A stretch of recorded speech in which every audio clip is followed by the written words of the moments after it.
Yeah. Hello, hello, hello, hello. Oh, I Oh, was. Hi. yes. I, Everything worked. oh, We are live and running.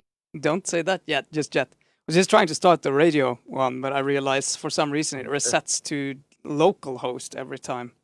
Oh, It doesn't seem to have. I don't really want to have to fill that out all the time. Well, that's what it Yeah. is right now. Welcome to what should be the hang on, the 4th episode. Are we there yeah, already? the 4th episode of the PTVEU version. And just as normal, we're going to start with some news. And I don't think anybody missed what happened in Lebanon. And I have been up all night and researching it. So I even overslept our Swedish news shows today.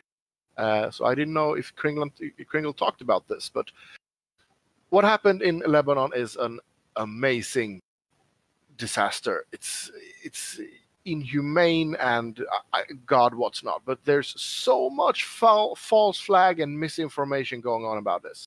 So I'm gonna ask Kringland to start the video of the drone footage by Ruptly of how it looks now after the blast. Let me just set up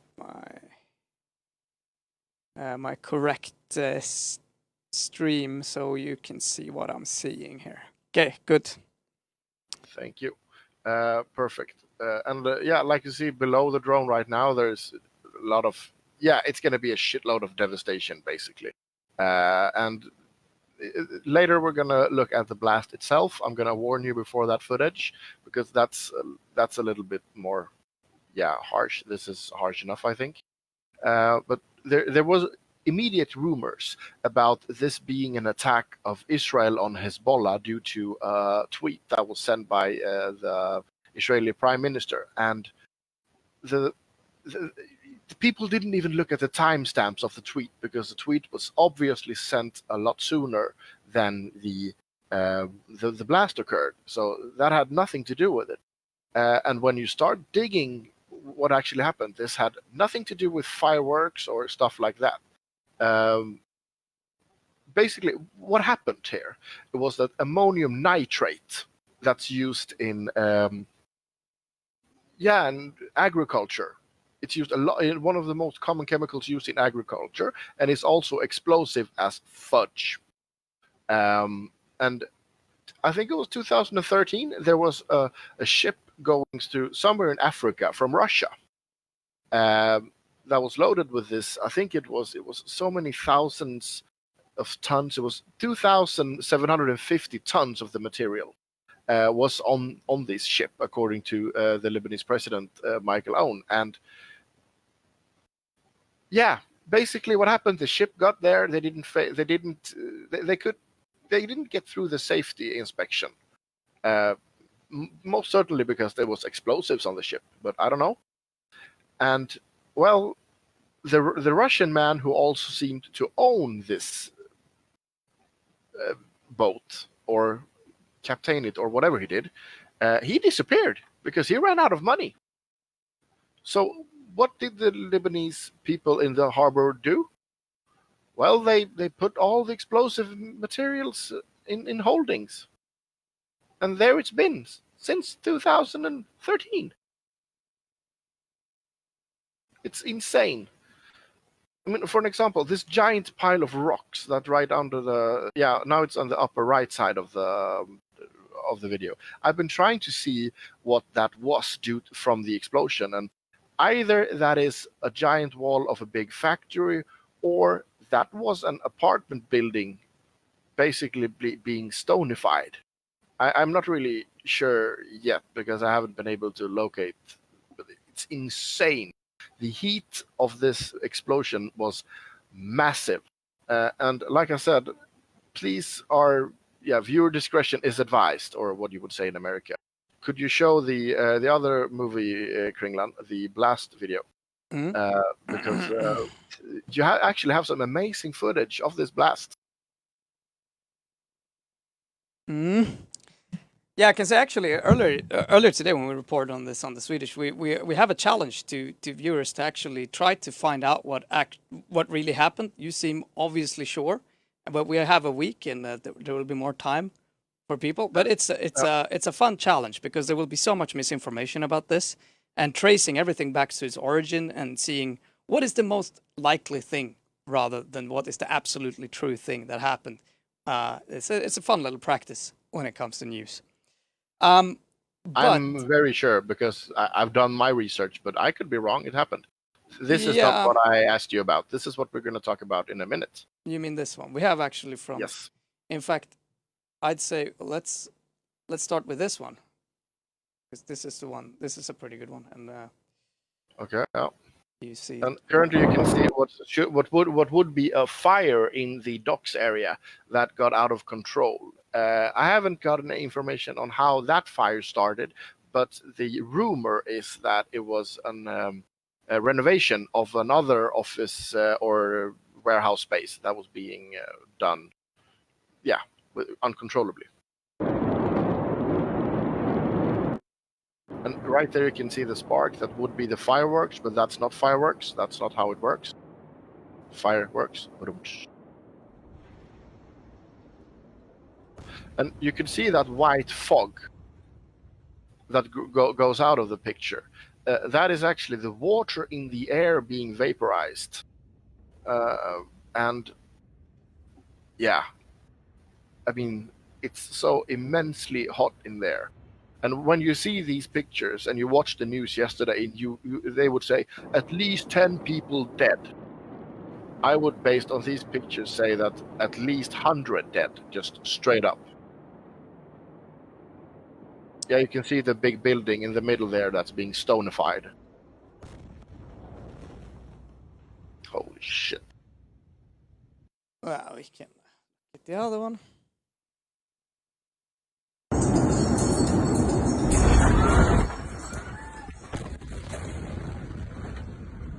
This one I think is actually a lot harder to see what's happening. The person is much closer, but it doesn't really help. Okay, yeah, I could see just the big bubble, because that's the big bubble there is what I feel interesting. Facebook. Yep. I hate Facebook. Please never send me links to Facebook again. Yeah, well, it's good for sharing. Yeah, well, Nope, that's the current take on Lebanon, and well, guess what? I believe this is gonna somehow trigger some more wars in the Middle East, and that's gonna lead to more refugees wanting to come to Europe. Well, I think I gotta say, I think you've come to an astonishing amount of conclusions based on a very early situation on an evolving type of news story that I probably would not agree with or make, but the future will tell. And I would like everyone to just think about this, because I mean, obviously most of us are pirates. We do this news show in general, but it's so important to kind of go through. I think this will be one of these stories that will evolve like crazily over the coming days, and it's going to be interesting to find. Just like when the news started yesterday with 10 dead, 20 dead, 30 dead, we have to start as soon as possible. Otherwise, we can't do a take on this until in like 6 months. I mean, they have started an investigation that's going to take just a few days to come up with someone guilty. I mean, this is going to be just ugh. Well, it risks becoming a political pure shit show, and this is, I think it's worth to study it from that fact, but I don't think it necessarily helps about saying this is what happened right now, because, you know, even though things are pointing in a certain way, you can say it points to, it looks like, it's possible that most likely is. Because I think a lot of people will say this is exactly what happened, you know? And that sort of language when it comes to something that, you know, the question is, to say that we know something for certain about the past is a little bit of, you're kind of, that's not necessarily how everything works. You know, there's always insecurities in things that has happened. You know, okay, what yeah, exactly no, happened. stop, don't rant, no rant, no rant, stop. Yeah, let's go to the next news. I think it was the TikTok one, right? Because there has been a lot of noise about Chinese companies in the recent days. And while I do believe that, for example, this picture with the Chinese flag behind them, I mean, it is a little bit misleading, although just like the League of Legends series or the Valorant game series, these are companies that is partly owned by the Chinese government, which, yeah, honestly, I don't fuck that government. So while I don't indulge in public shame polling, stop use TikTok.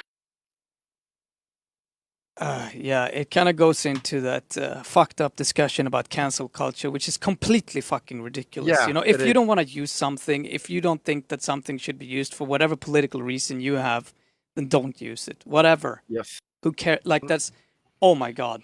Yeah, but for an example, when certain countries are known for this kind of surveillance, I took up the League of Legends and the Valorant game series because they force you to install a anti-cheat software that is it's used for surveilling by someone.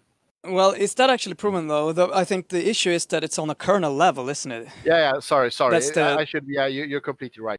It's on a kernel level, so it could very well be used for surveillance if they wanted to. Yeah. So basically, TikTok, Hawaii phones, League of Legends, Valorant. If you don't want China to be able to spy on you, don't use them. If you don't care, go ahead. If you don't want Facebook to spy on you through their government and the articles that are now being put into place, vote for Pirate Party and don't use them as well. I was going to say the same thing. Don't use Google. Do not. All the American companies, they follow the Patriot Act in America. So America has the exact same options as the Chinese. So basically, yeah, you can't use any software. Don't indulge in any electronic devices at all. Build a cabin in the forest and live under a blanket or vote pirates. Yeah, pretty much. Yeah, so then there's that. And let's... this one I just got just before the show. This is the last news of the news segment. So I don't really know what this is about. Okay. Well, I did read a little bit. I mean, let's just say that it's come, and we've been reporting on before, there is quite a lot of corruption cases that are actually never really brought to the attention. A lot of countries are very bad on following up on where this money goes. Now we have and this is probably yet another one of these cases where it seems like at least something has led to it's going to lead to convictions. Actually, it seems like, according to Slovak media, more than 100 companies are involved, and so far, the bribes mapped to Slovak police makes up around 11 million euros. The story is basically that these EU funds were required to bribe officials. So in order to get the European agricultural subsidies, you had to bribe the officials with 14 to 20% of the allocated subsidy. But it's been followed by all of these sort of kind of obviously the judges. The question is, are they also bribed? How big is the scandal? How many people are involved? How much shit isn't being covered? And we know that the follow-up rate when you do get some form, like when when EU is informing about this type of possibility of corruption, very few countries are following up on it, and it seems to have become kind of a part of a lot of European governance kind of sustenance and part of their internal bribery, which obviously raises questions about how is this new European super slush fund gonna be used in Corona crisis and how to avoid this sort of issues. And with those words, maybe we should go on to today's subject. How about that, Mr. Kringle? Yes, please. Yeah, because we have a Finnish friend here. Welcome Maja to the show. If she's currently muted in Discord, but I assume she's here. I'm here. Yeah, welcome. Hello. We actually did it was a bit longer than we planned, the new segment, because as normal, we started fighting. And but that's normal. So how are you today? Right, a bit tired. I've been traveling, but otherwise, Yeah. fine. Yeah, that's really cool because you're back in Finland right now, correct? I've been in Finland for a while now. Like, Yeah. Anybody who knows you knows that you never know where Maya is. You're most likely on a train going somewhere. But we were going to talk a bit about the electoral system, and people have been listening to my voice for a long time. So maybe you could give us a little bit of background and how it works on the Finnish side when you go to elections and stuff like that. okay, so my knowledge on the Swedish system isn't perfect, so I won't be able to draw any like certain No, comparisons. I will have But that side later. I have pretty good, solid right, knowledge on how it works. right. So here in Finland, we have the most of our elections. They happen on 3 levels. There's the municipal ones. That's the lowest level, the local level. Then there's the parliamentary ones, and then there's the EU election.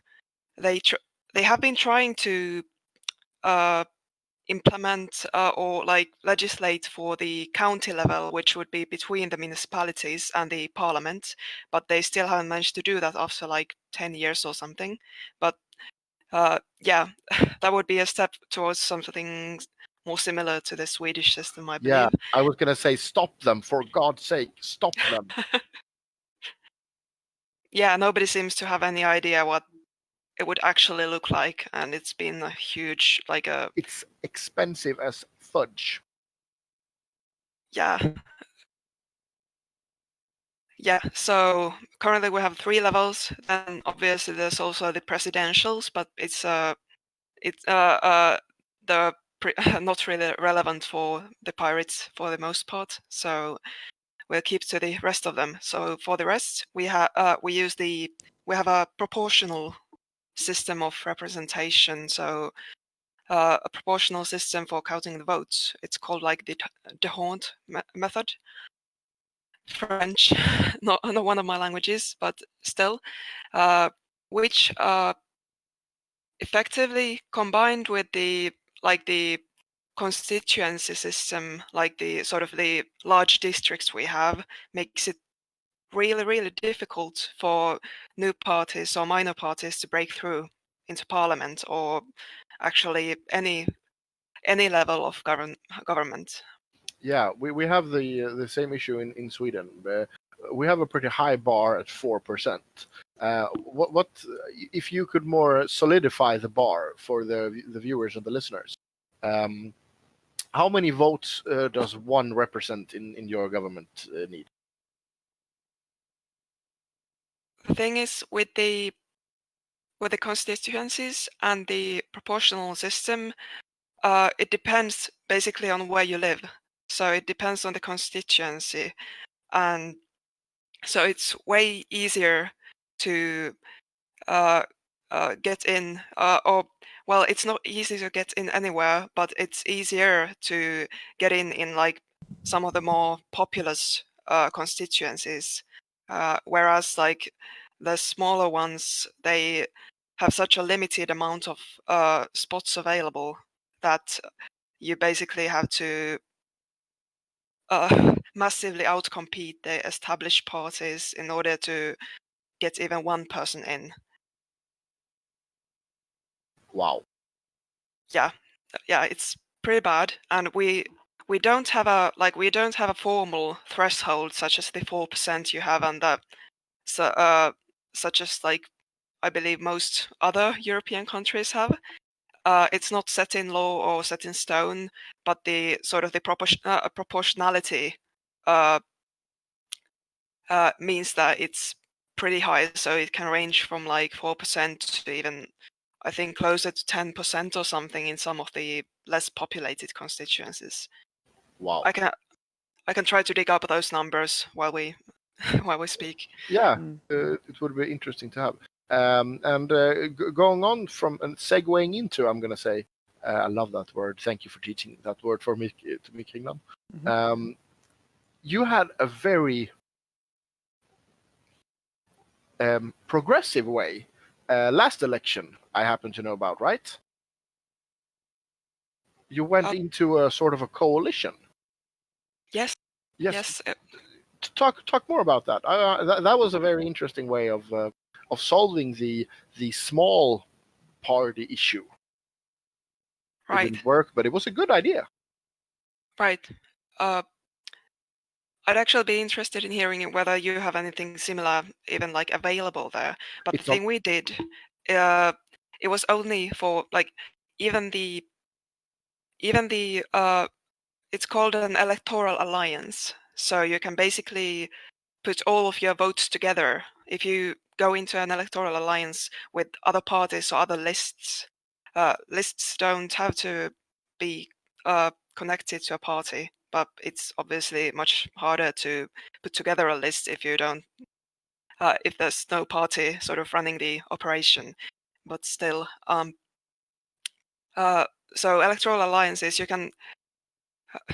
Okay, we're going to have to go through the actual system, the proportional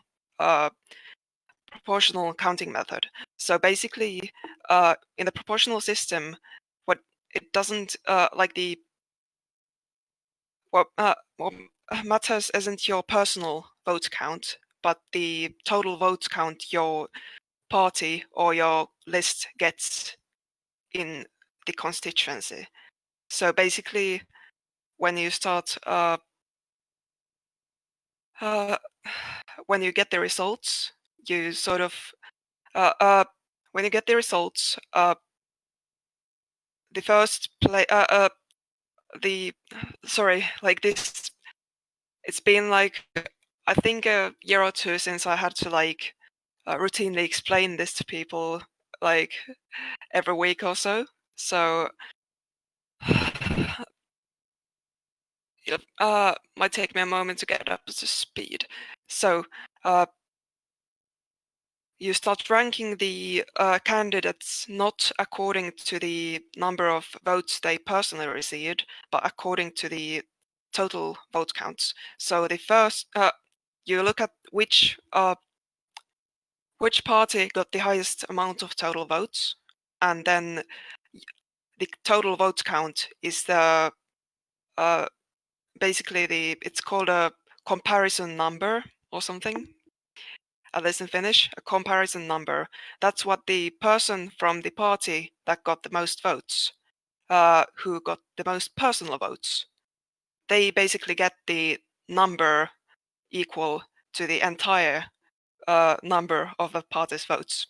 Mm. And the next one gets like 1/2 of that. Then the next one gets like 1/3 of that, and so on. It's like it goes by fractions. And this is how all of the candidates get the comparison numbers, and then you basically rank those numbers, and then you just and then you have this number of MPs or people who get in your constituency, and then you just go down the list from the highest spot. If there are 13 spots, you go down like to the 13th rank, and that's it. So kind of so I mean, like essentially say that you have we have one party, the biggest party has 100 votes, and then the first person will get that, the first name there will get that as their total, and then the second name on that party will get 50 and 25 down as their comparison number. And say you have is that correct? Basically. Yeah, and then you have another party, say the Pirate Party, which has a total of 5. Then the first person there would get 5. Yeah. And then 2.5. So which obviously does, I mean, it doesn't make person voting unnecessary, obviously, but it makes it kind of false, right? And obviously it skews the votes towards the larger parties, which typically would have, being a small party is it's just another way of making it really hard for small parties. Yeah, there's a lots of weed. Like it's very weedsy when you get into like the. I mean, there are a lot of implications to the system or like this way of counting, but the main takeaway for us is probably that like an individual person from, say, the Pirate Party or some minor party, even one of the smaller parliamentary like parties that are actually in parliament, they can get more votes than many of the people from the bigger parties who actually got in. And still not get in. There's like absolutely like I mean, it's a fundamentally undemocratic in a way. I mean, it obviously, and that's kind of a part of the. What I often find also is, even though this, you could say that in some circumstances, maybe something like this makes sense, right? And you could probably argue for it. One of the issues is that it obfuscates the democratic system. You are deliberately making it hard for people to understand, which means, you know, in the same way, that's also what I kind of dislike about accounting, particularly in Sweden. We have so many very advanced terms for things that are actually really simple.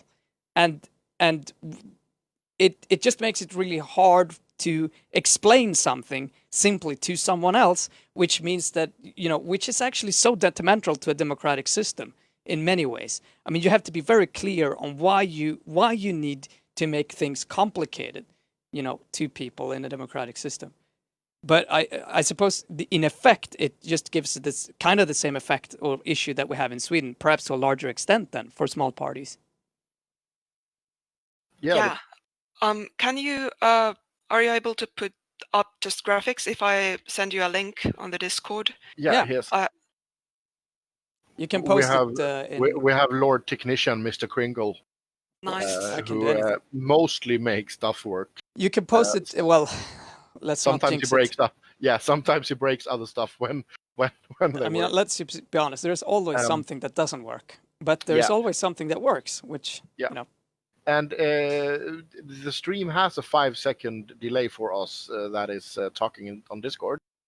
So if you do go onto Discord and press his name and watch his stream to Discord, and you will see it live, so you can see where his cursor are and stuff like that. Yeah. Currently, though, you can send the link in Pirat-TV live or in some channel here. She sent it in PTV Planering. Okay, that's good. Yeah, it doesn't really matter. Oh my God. We're going to Yle, the Finnish news. I love Finnish news. Okay. But yeah, let's answer your question about. I have, if it's possible in Sweden, because when I heard about the Finnish system while you were doing it, I was like, "This is fucking brilliant. This is exactly how to work around the problems of not being able to get as much traction when you're a small party." And well, as I asked around, there's nothing being able to do in Sweden. What would be forced to do is to take the smaller party and have them, for an example, get a place on the list high up. For an example, let's say the Pirates and the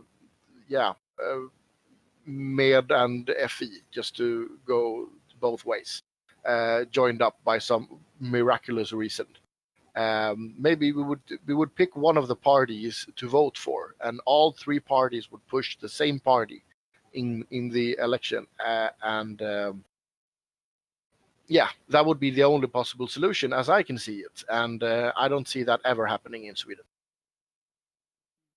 Yeah. But so here, first of all, I mean, maybe here we have a result, right? I'm watching it here. I think you can see it. Yeah. Yes. Yeah.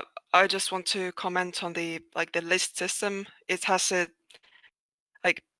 I'm not based on the things I've heard. I'm not completely convinced that it's overall all that much better than like the one we have.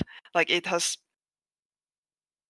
it just has different issues. Yeah. But they're just as bad. Yeah. I mean, there is nothing in the way that we move elections in Sweden, at least, that I feel is being done to promote democracy. It's very much done for it to be easier for the ruling parties to keep ruling and to close the door on the mob, so to speak. Yeah. Oh well, obviously both systems have their pros and cons, and but unfortunately they both also happen to they both happen to have the con, or depending on your perspective, the pro of keeping smaller parties out. It's just about like what your priorities are. Most of the systems that would be easier on minor parties or newcomers would have a different set of problems. Like but it would lead to probably like massive fracturing of the sort of the political spectrum, like you see in many of the post-Soviet countries, for instance. But I mean, there is something to it. I mean, obviously, you can't. You are gonna have to put some form of limit. You know, you can't make it. You know, obviously, everyone cannot say, unless we have a direct democracy. Everyone can't vote about everything, right? But I just want to look here because here is a result, right? And as far as I can understand, there are 1, 2, 3, 4, 5, 6, 7. Please choose, like, there's the three options, like pick the middle one, like there's just under the title there's puolueet, ehdokkaat and kunnat. Yeah, I picked educat. Yeah, so that's the list of candidates. So as you can on the very right hand side, like the far right end of the row, each row, you have the number of personal votes the candidates got, and the other number is the comparison number. So basically the proportional count. So notice anything funny? Well, I mean, they are. So the left hand side is the count that you get from the party, right? This measuring vote, and the right hand side is the actual personal vote they got. Well, I mean, it's obviously completely different, right? And very it's 5 times as high. What? Yeah. Now, luckily, kind of, I guess, luckily, I'm not sure if it's luckily, but at least this person have the most overall votes. But I mean, that could as well not be the case, obviously. There's like I dug up this particular one because this is Lapland, basically. So when you cut off Finland at about the level where like our border starts, like Finland and Sweden's border starts. If you cut off Finland there, so Lapland is what is on the northern side of that line. So it's a pretty big constituency, and it's but there aren't too many people, and it's very dominated by the Centre Party, which is apparent from the comparison numbers. But like what happened there last year these are the parliamentary election results from last year. It was found unjust and ridiculous enough to actually spark some conversation in like mainstream media about the voting system for the first time in a while. Since like, just take a look. Okay, the first one to get in did have the highest personal vote count, but who was the one with the second highest? Where do you find her? Vir. I guess it's 700, 801. So, and this is a person that didn't join, that didn't get in. Yeah. Also compare the comparison number to the one above her who did get in. Which is obviously, I mean, it's about well, it's almost half. So no. Compare. Look at the comparison number, not the personal vote count. Oh yeah, that's very close. Whoa! It's not 9 votes. So we have a young female Green politician, like ludicrously popular and well regarded, obviously.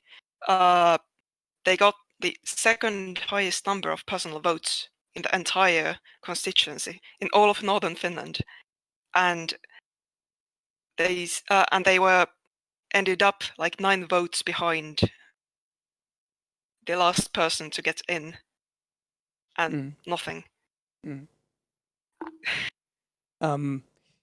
So this is, I just want to like bring this up, is this is probably the best illustration of how and the Green Party in Finland is actually they're not small.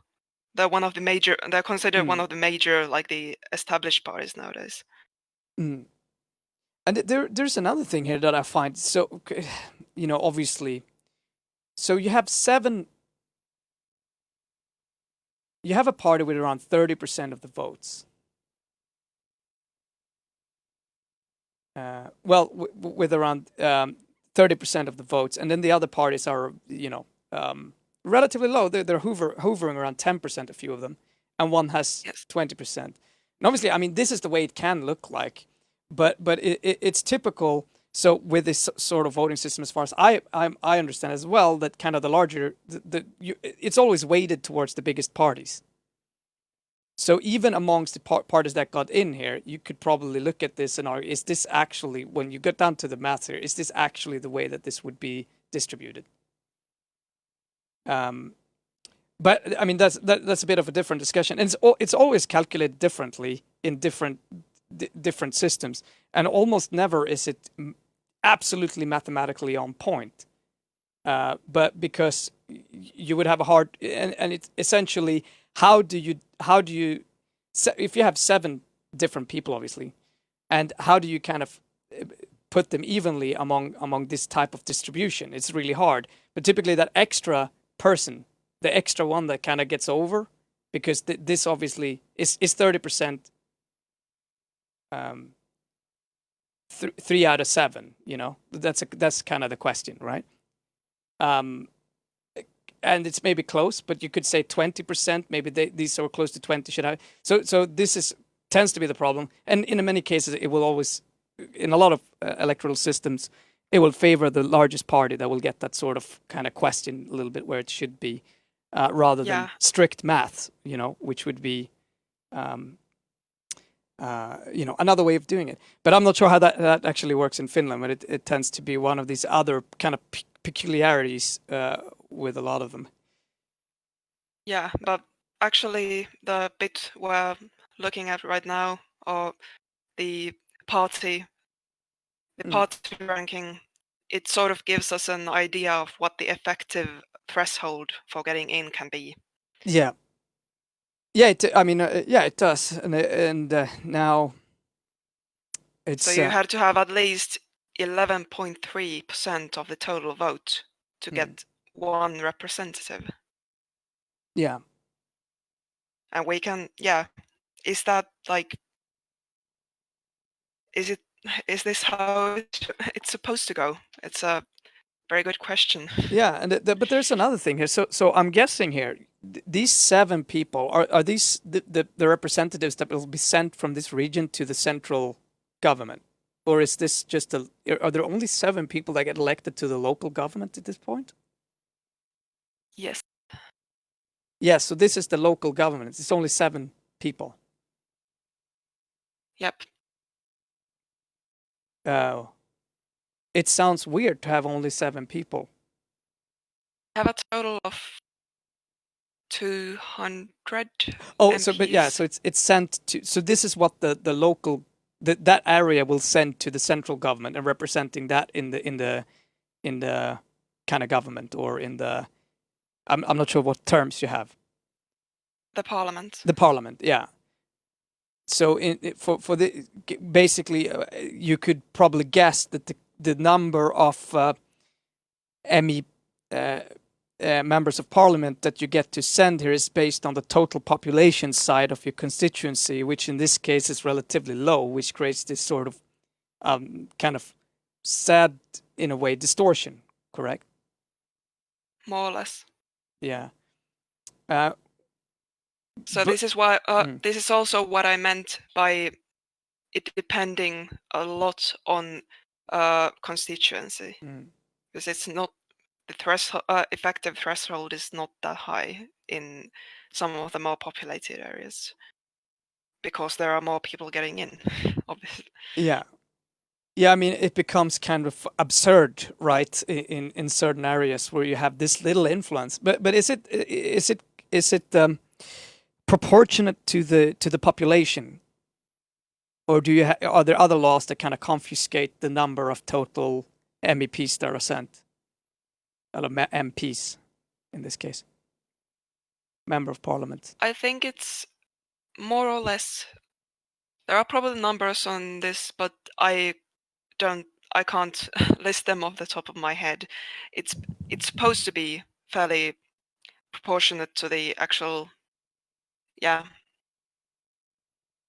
number of or what share of the population lives in the constituency, with the exception, with the obvious outlier of Åland, who always gets one MP despite being like way smaller than any other constituency. Yeah. Well, you better give them that, or they're gonna defect and join us.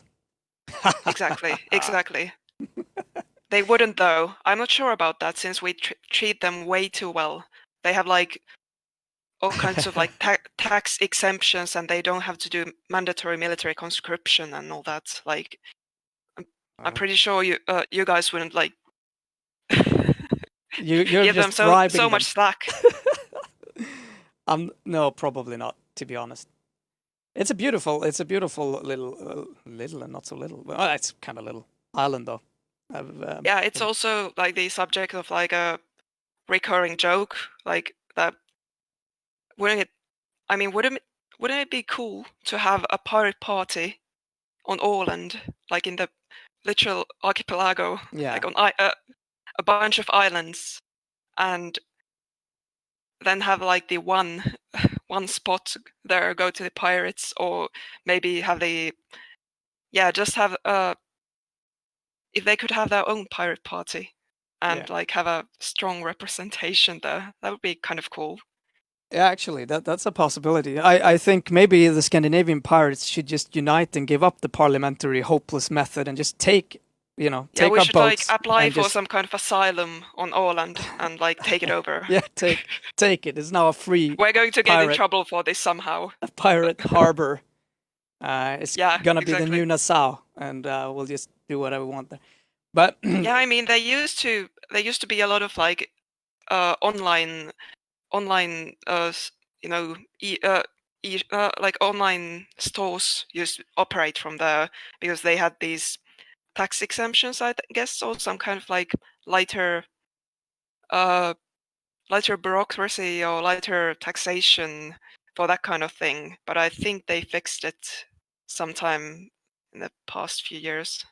So that's that, unfortunately.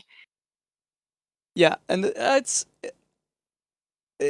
so maybe Otto, you want to talk a little bit. I mean, comparing to the Swedish system. I mean, it's really good. I think it's one of these things. You know, when we're talking about Europe, pirate movement, just politics, both on the EU central level, but is to try to get a little bit more of a broad understanding for the countries, the bonuses, like, and the systems that are in other places, because.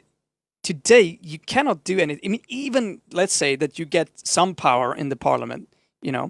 There's probably a lot of things that we can learn from you, that you can learn from others, and so on. But even so, if you actually would reach any form of power within Finland, without an international movement or international understanding, there's extremely little we can change. There's actually very little that could be done. Now, not nothing, but without that sort of international push for things, it's so much harder. But Otto, I mean, just to the kind of the Swedish system, all of this is a little bit different, obviously, because when we vote for the Riksdag, the parliament, we do not take people from our local that's a separate election. separate election how? And by the way, I just want to spoke in. You just said that you just started a rant with Otto. Maybe you want to talk a little. But actually, I found a new friend in chat, so I haven't really been listening to what you guys saying. Because sorry about that, but I have been trying to. Not very hard, but I have been trying to reach out to the French pirates recently, and one of them joined. So welcome. Yeah, this it's is good. what PTV is all about. But what do you mean with different elections on that? Well, I just want to reiterate the chat a little bit here. I think the Pirate Party needs a revolutionary military wing. I kind of agree. We need to start. I don't agree. I'd like to chime in and say that you can be revolutionary without being militant. So. That's true. I'm so with Maya. This is why I like you. You're always the reason when I think. That's true. I mean, that's how this is how the grand takeover of exactly radical centrist. Nice, but we all know that once we're on the pirate ship, the radical centrists we're gonna go to Åland and take it over. No problem. What? That's don't worry, no, Maya. but I was more thinking twice his size. I can keep him down. Yeah, I'm too. I'm just gonna, I'm just inciting. Now let's because I mean fundamentally from Sweden, I mean this is quite different. First, you have in Sweden we have the 4%, but also as far as I'm aware, okay, and I may be completely wrong here. I'm not really a politician. I'm just doing media person, I guess. When we vote for our parliament, it's not that you don't have 2 members of parliament that comes from Åland, 4 members that comes from Gotland, 500 members that comes from Stockholm, right? Yeah. That's not really how it works here, correct? Yeah. But it's national on another level. So if you get a percentage, that's going to be divided. That's going to be the whole parliament is going to be divided according to your exact percentage. Yeah. And then you count the person votes. Depending on who, I mean, you get a number of seats and you count the person, the votes per person. You get a number of seats, and then you look at the list. If you get 16 seats, it's number 1 through 16 that gets the seats, basically. The lists are preset the election because you do have personal elections in Sweden, which is what I tried in the EU. For example, I did not get elected to the EU, which was, according to me, shame, but that happened. What did happen was that I did manage to get 3,000 personal votes, which means 3,000 people didn't just vote Pirate Party, they voted Pirate Party and Otto Larsson, which means that I was number 2 on our list when the election was over. As for when the Pirates voted for where to place me on the list, I was placed at number 6, I think. So I basically moved my way 4 places up that list, but since nobody got elected, it didn't matter. We got a question here that is good. Is this a commentary channel based on values of pirate parties, such as civil libertarianism, democracy, internet freedom, etc.? You don't take stance on economic policies such as redistribution of income and wealth. Well, I mean, this is an independent. We're all based in pirate values, I would say, and we're often talking about these type of issues. But all of us, and I would say, different pirate parties have different kind of objectives. I know that the Swedish Pirate Party is talking about basic income and stuff like that, and these are the things also that we are very open to discuss. I mean, I'm obviously much more for a redistribution of wealth than other people are. Basic income. That's redistribution of wealth, according to me. We talk a lot about that. Yeah. At least in Sweden.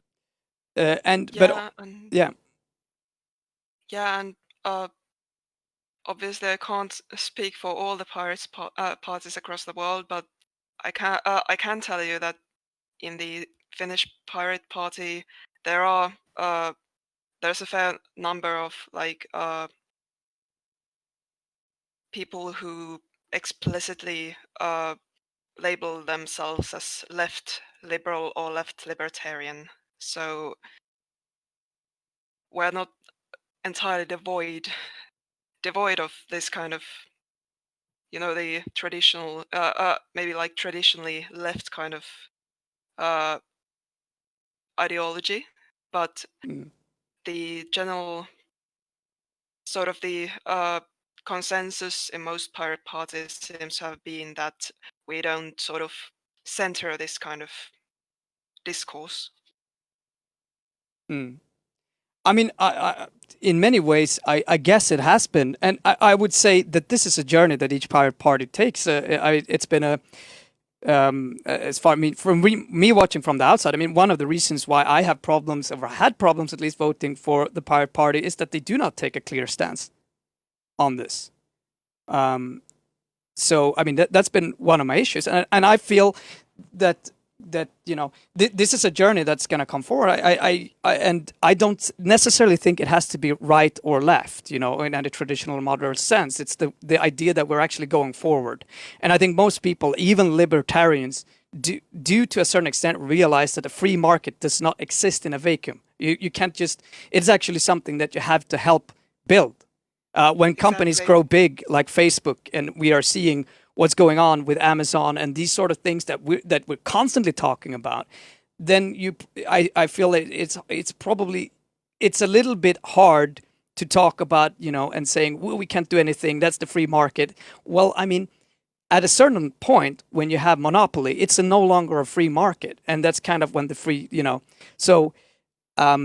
so I think from a liberal, at least, or for a libertarian point of view, you can very well argue for the point of antitrust and working with different ways of at least not making these companies stronger by Article 13 and etc. That we are doing, we're actively helping them to grow big, and then letting forcing them to have backdoors into our governments and kind of merging these. You have a corporativism, or as a corporate kind of this is you can also call it pro-business or pro-market. And I think most people who are talking about the benefits of a free market, this is not what they mean, so I think you can have that critique from any point, and it's rather about going forward. But obviously, I mean, this has been, and this will keep on being, I guess, one of the most important discussions that I think that a lot of pirate parties needs to have, and open with each other. Yeah. To see, how can we solve this, but how can we also use technology? How can we use say the automatization of currency, perhaps even of certain taxes? How do we work with, say, blockchain on a way of transparency upwards, but privacy downwards? Like, how do we build that type of community, which is, central questions, obviously, and probably particularly now. Everyone can't agree on everything, obviously, but that's just how it is. Sorry, but ranting a bit there. But how, maybe you could share a light, like a little bit more on how that discussion has gone in Finland. Like how would you say that the pirate party has evolved for the last years, and maybe a little bit of a background. When was it started? Well, this is definitely going into the general Finnish Pirates episode territory, but sure, we can go into that now. Yes, yes. Sorry, I'm not exactly sure. I'm kind of hijacking this as Otto is being busy in the chat at the moment. I think they're having a good discussion. There's actually stuff in the chat that I could. Yeah, just currently, right now, if we want to segue into something completely different, what do you want to talk about? Huawei or Amazon?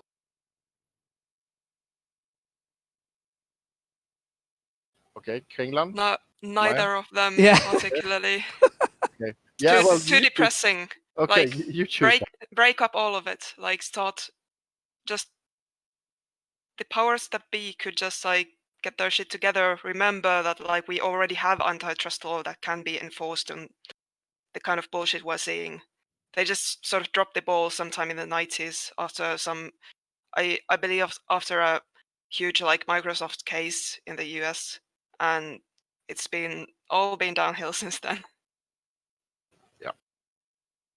Yeah, and the weird thing is that it's like it's almost become religious. I mean, let's remember that the antitrust laws is a fundamental function of a free market in many ways, and this is how it was long actually being, it was supported and being discussed and seen as that. Not an enemy to a free market, but a function of it, and it is to a certain extent weird how incredibly protected some of these companies are from that sort of effects. But I mean, I would choosing between pest or cholera is, pest or COVID is not really, I don't know, doesn't it's not enticing. And I also think it's a bit of a weird discussion. I mean, obviously China is on everyone's list. We were just talking about TikTok earlier, right? The relevant, or at least one relevant concept here is regulatory capture. That's what we're seeing from especially the big five of IT right now, or in the past 10-15 years.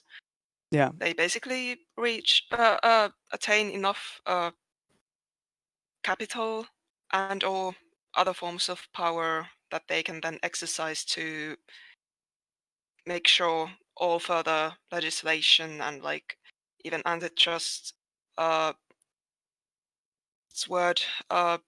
rulings are in their favor. And that's how we get to whatever the hell is going on right now.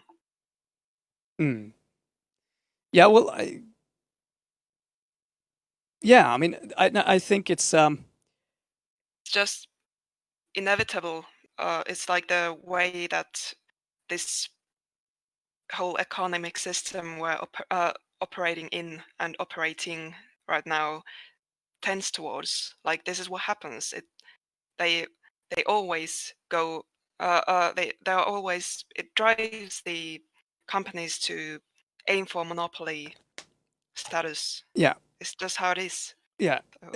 So it's not a bug, it's a feature. Yeah, it is a feature of this system, and I think it's really worth to remember. No one argued against that either back in the day. I mean, if you go through, the kind of the fathers of liberalism and all of these sort of things, the idea was generally that our morality and our nationalism or patriotism would be in check of us, doing things that are purely for profit.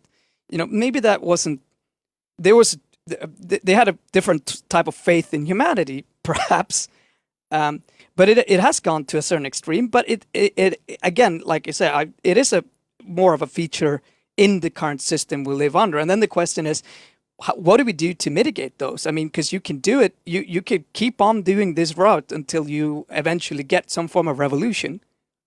Because from my point of view, is that eventually people will have enough, And then the question is, do you have enough guns to protect the sitting regime, Or will that revolution eventually be successful?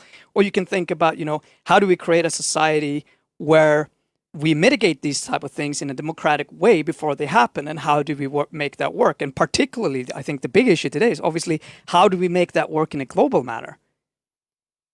Because this is often a little bit too big. We're just talking about Amazon is entering Sweden now. And they're going to build the first warehouse. So we just made some quick math and figured out that the profit of Amazon during the last 12 months can fund the Swedish central government's expenditures 4 times. The profit, they can the amount of money, that is compared to the Swedish economy is insane. It's completely beyond understanding. And when you have players like that on the market, you got to understand that they are here to maximize profit. And a lot of people who are on this, but given also that we have specialized so much, you're having people that all they know is how to optimize an economy, in a business, how to extract more profit. And a lot of the owners aren't owning directly; they're owning through people who make money off of the profit that they can earn through that company. So it becomes quite much, like I say, as a feature, I would say, of a system that has fundamentally forgot that part of our belief in morality and things like that is what stops this type of market from kind of happening. And you get into that kind of corporate economy, which is so, I mean, I would say so extremely dangerous, particularly today when we probably see more and more jobs getting lost due to automation. I mean, how are we going to take care of people when they don't have jobs? Are we going to have that sort of slave master type of society? Are we going to get into feudalism, or are we going to take another step? So it really a fair a lot of some parts of the world are already there, or maybe never even made it out of feudalism, and we can definitely, like, when it comes to Amazon, it's not even like when it's Facebook, when it's this like purely social media companies, it's very just it would be, in my opinion, very justified to call those, whatever they are doing, call that I would you could call that digital colonialism. But with Amazon, it's just good old-fashioned colonialism, I guess. Or since they actually do logistics, like they actually start doing infra and building stuff in your country. So you can't even like try to distance yourself from that, like such an uncomfortably historical seeming term, and like restricted to the so-called digital sphere. It's just straight up yeah. Yeah, no, I mean, to some transparency. So because I lived in China for about 8 years. You know, as they went through one of these pushes. You know, I think I left just about the time when they got their social score. But one of the reasons China for a few months, a few years back, and I also have family there. So. Oh, nice. So you can speak Chinese then, I hope. We can switch language on that. Not that much, and definitely not on stream. Yeah. Yeah, people are gonna. You'll never forget that pronunciation. But no, because one of the reasons why I got involved was when I got back, I was like, oh, finally, you know, good internet and kind of freedom in a sense, you know, not that I felt that I was being particularly chased down there, but, you know, all of that stuff. And you realize, oh my God, this is, you know, this is the same type of surveillance. And in some ways it's worse. In other ways it's obviously better, right? A lot better. But it's not different. And you know, it's something to be so fundamentally. I mean, the democracy only works with transparency upward, like we talk about here quite commonly. Transparency upward and privacy downward, right? Because information is so much power, and I think a lot of people don't understand how much power it is. You know, me who worked a lot with marketing, I don't live under any illusion that anything I see online isn't there for a reason, you know, and that sort of extremely critical mindset is fundamental, and I hope that we can get obviously more people to kind of join in on that. But would you say I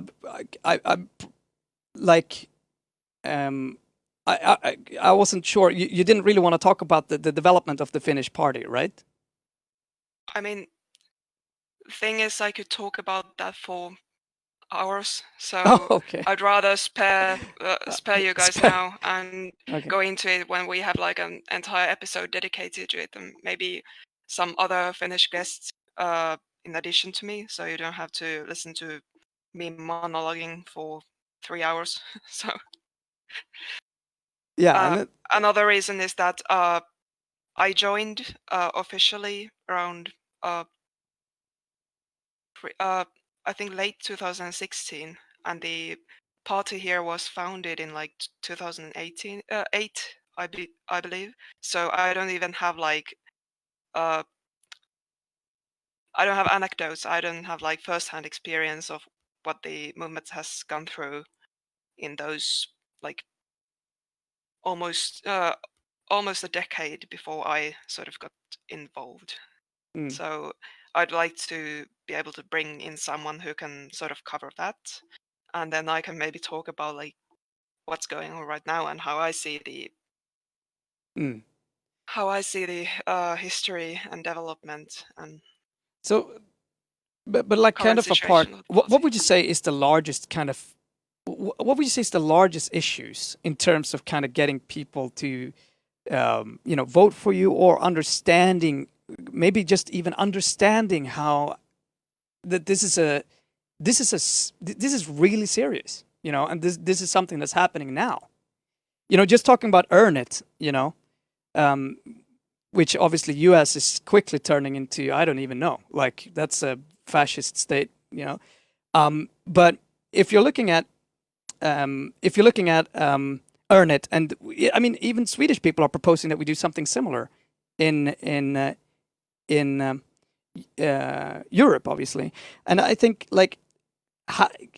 What would you say, like trying to talk to people about these issues? What would you say, like, what are your biggest issues and concerns? Like, is it that people don't listen? They're not interested. They don't understand. Is it too complicated to explain? Lack of media coverage? What is it? Like, what issues would you identify?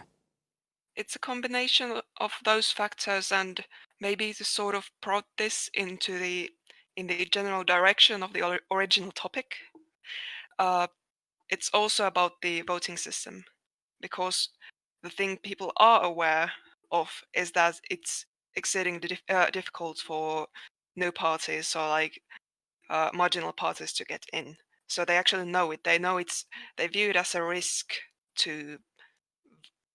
They view it as potentially wasting the vote if they vote for some party that, according to the projections, I guess, doesn't have a decent enough chance of getting in.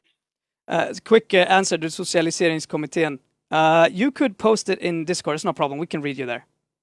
Okay, yeah. As well. It doesn't matter. Any place. Post it in Discord, and I'll keep an extra lookout for it. Yeah. In allmänning. Okay. Okay, we got the.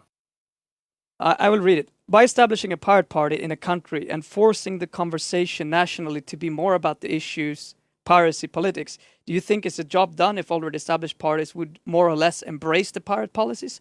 I feel that big tent parties that's not populistic but rather progressive and libertarian, even though like left and right is getting outdated, will have a tough time gaining a broad enough base to by themselves to get big enough to have enough executive and legislative power to influence policies. I would love to hear for your reason about this. I get that a serious political party can't outspokenly have the goal to not rule, but rather just to influence. But isn't that the most realistic, since the economic issues will always be more important than libertarian authoritarian issues? I want to start before Kringland goes into the rant. The ranting about this. The first year and the first election that the pirate movement started was in Sweden. We talked with Christian Engström about it. Yeah, see last episode for some history from.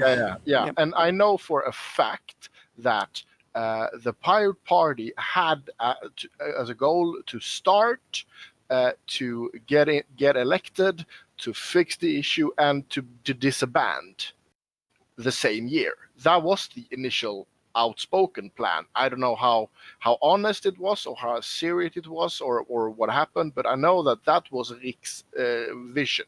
I read about it in a couple of books about how the movement started. So that a political party can't be outspoken to have a goal not to rule, I would say that's false right there. Yes, I agree. Yeah. Now, Kringland, take the rant away, and then Maya can help. Maya can take it. Yeah. So, just as Otto just said, it's not really. I mean, in an ideal world, you could just it would be enough to sort of push an idea or a way of thinking into the mainstream, and then just drop it and trust it that it stays there, and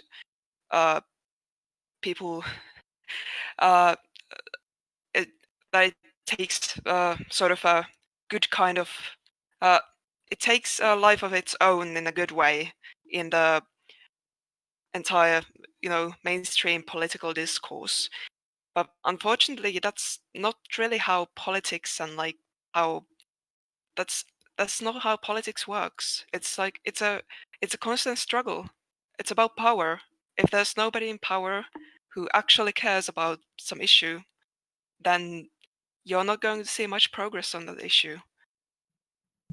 There has to be even if it's not a party, or even if it's not elected officials who are advocating for something, there has to be some kind of presence. There has to be some kind of force keeping the topic relevant and sort of acting as the as a prevailing force or counterforce to keep it there. Like this whole idea of this really goes back into the origins of the Pirate Party, and actually I'll do a quick plug here. The Finnish Pirate Party held this seminar just a couple of months ago. You can look up our YouTube channel. I think the recording is there. Amongst others, the chair of the Swedish Pirate Party, Katarina, also spoke. And we also had Mikuláš, one of the MEPs, and also yours truly. And both I and Katarina went pretty far into this whole question of like the ideological roots and like the sort of the origins and the whole arc so far of the pirate movement. And one of the main points I tried to get across was that the original set of pirate policies and like the original pirate mindsets is a very, very clearly a child of the aughts or the noughties, whatever you want to call them. Basically, the beginning of the millennium, the first years there, like this very, Fukuyama's end of history-ish sense or prevailing idea or atmosphere that things are like progress is inevitable. Progress is somehow irreversible once you get far enough or something. And I think like just taking a very cursory look at your social media feed now today is enough to give you enough proof that didn't really hold. Like good things don't just like stay there and stay in existence by themselves, by their own virtue. That's not how it works. Yeah. You have to have someone fighting for it. Yeah. You have to. The fight never ends. Yeah. If you let your guard down, the people who don't like all that this progress and all of this like modern or postmodern or whatever the whatever buzzword you academic buzzword you'd like to use, all of this nonsense that's sort of entered the mainstream. Like if you're not on guard, the people who really don't like all of that are going to get in and like try to bring things back to where they maybe used to be sometime.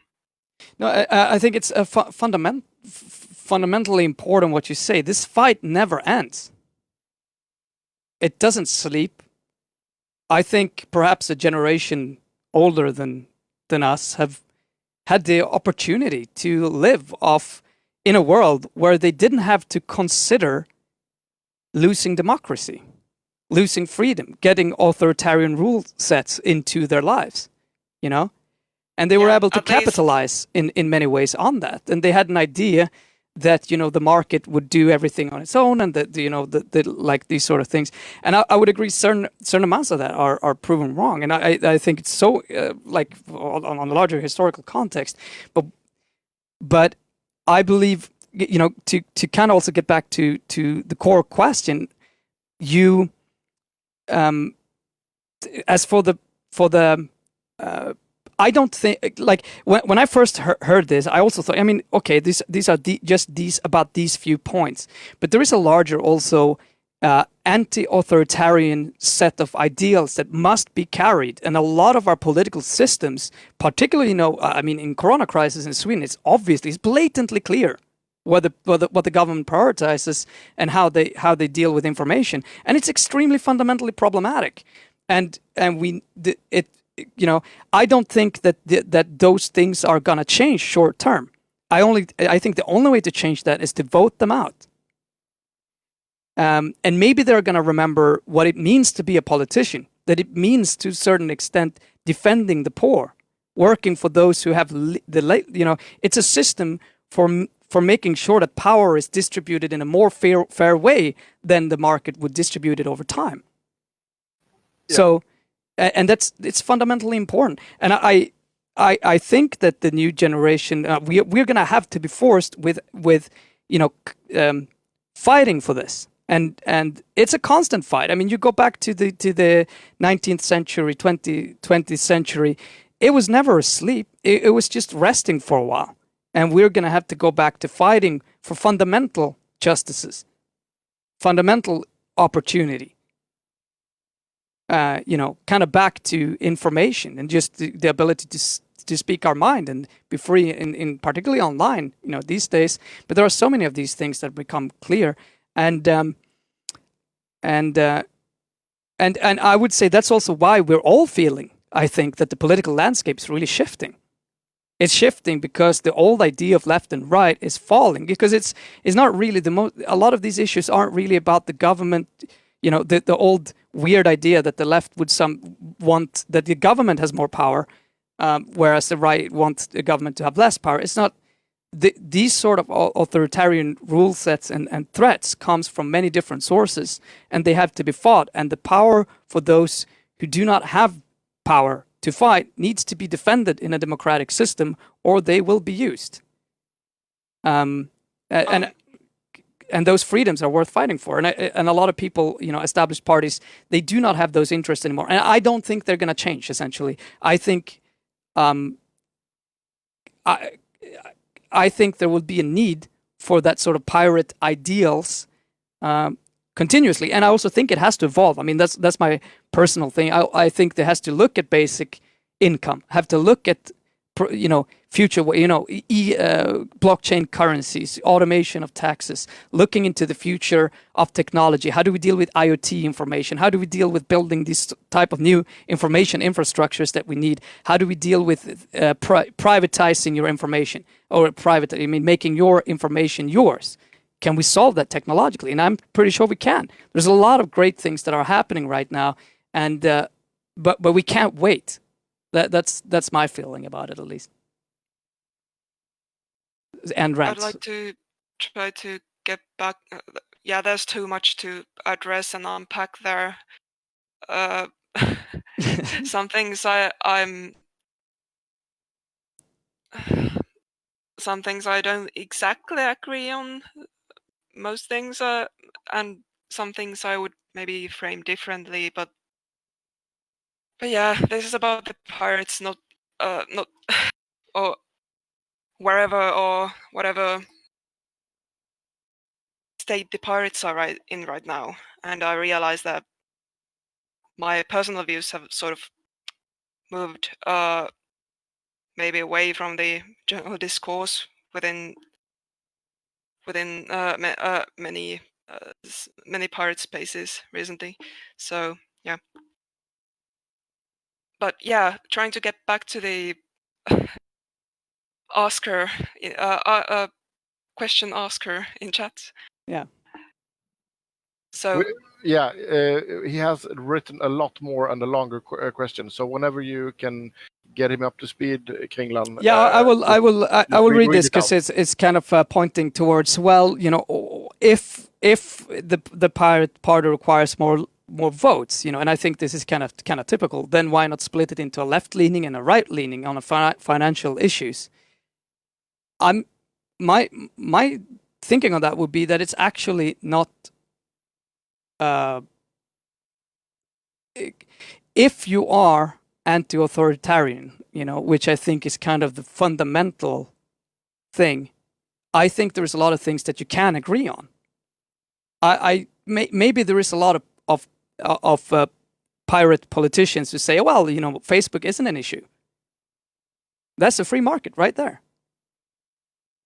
But I don't think so.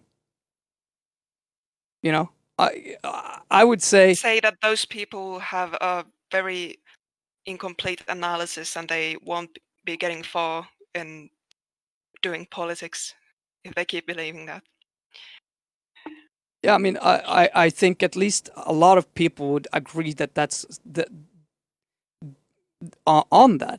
But I mean, this is obviously, again, this is my personal kind of views. But what I've seen at least is that it kind of consists of people who put the idea, of people's freedom, like to a certain extent, to put that sort of anti-authoritarian things first. I mean, those are more important. And I mean, it's what I see is also a great opportunity. I mean, it's a huge opportunity. And it's going to become a more and more necessary fight. And I don't think you can exclude. What I'm seeing is a new political landscape. And I don't think you can say that when people are saying, oh, I'm right or I'm left, in a traditional way, the reality is that those are really collapsing. I mean, if you're watching, just watch, if you Bernie Sanders, doing town hall in Fox, at Fox, where they're fucking applauding him, right? A lot of these issues are connecting, right? A lot of these fundamental things, to a certain extent, they are not far away from each other politically in reality. They are far away politically because we believe them to be, Coming back, I'd like to interrupt you there, especially on this whole left-right question. There's a lot of confusion and just unproductive and useless conversation going on daily everywhere because people have they don't have very clear ideas of what they mean by left and right, or they have very strong ideas and they just don't match up with the people they're trying to talk to. So because I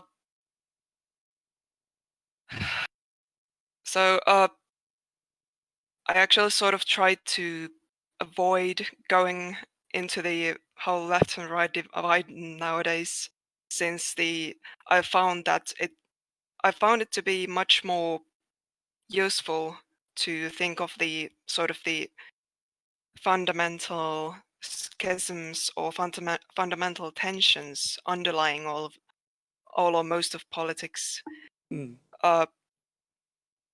than this very fuzzy and very abused left and right dichotomy. Basically, one way that's actually pretty useful for most intents and purposes to sort of understand the basic tension is that there are some people who believe that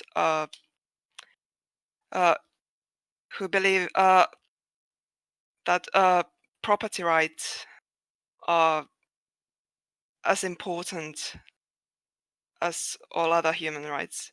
Basically that someone's right to property can be prioritized or at least held to an equal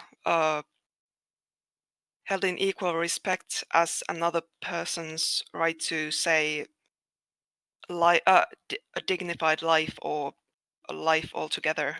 Then there's also there's also a question of hierarchies, like you can try to simplify it to the authoritarian slash liberal or authoritarian slash libertarian sort of axle, but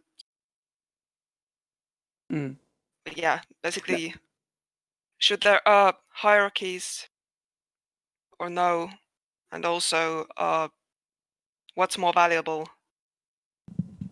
right to property or right to life or right to health? Or and I mean these questions becomes and I also think just policy. I mean, let's discuss policy. You know, Too. like the thing is, is basic income a left wing idea or a right wing idea? You could argue for both. It can be implemented in ways that would be considered right wing, and it can be implemented in ways that could be considered left wing, stereotypically again. It can be. It can. I mean, there are, for instance, there are leftists who oppose the idea of UBI on the basis that it would in these conditions we are currently in, these political conditions, it would end up being just like a way to prolong this slow death and dissolution of like capitalism that we're kind of seeing right now. No, but and Socialiseringskommittén says, and you know the thing is, because I really agree. I mean, this is actually one of the issues that I have. Read his comment first. Sorry, yeah. Read his comment. Yeah, but yeah, I was just saying I agree with it. But disregarding depreciate economic issues in the conversation isn't just.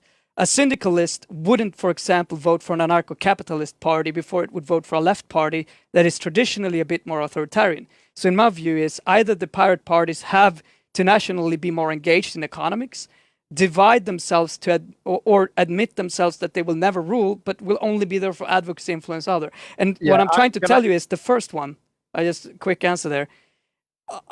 That's my personal opinion is that a lot of pirate parties needs to take policy stances.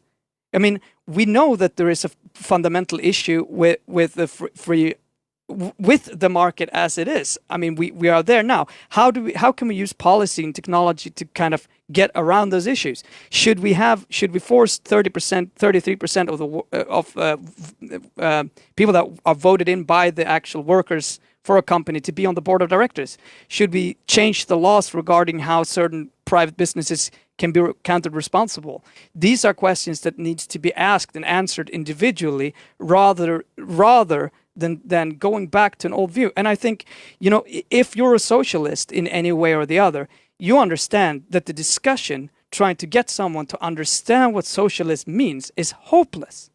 It's absolutely hopeless. People have already decided they're not going to read Marx. They're not going to go through the history. They won't do shit, right? And the same thing goes for people who are, you know, deep into different form of anarchism, right? I mean, you're going to get, you are talking to an extremely small number of people who are really nerded into these type of subjects, right? And I don't think that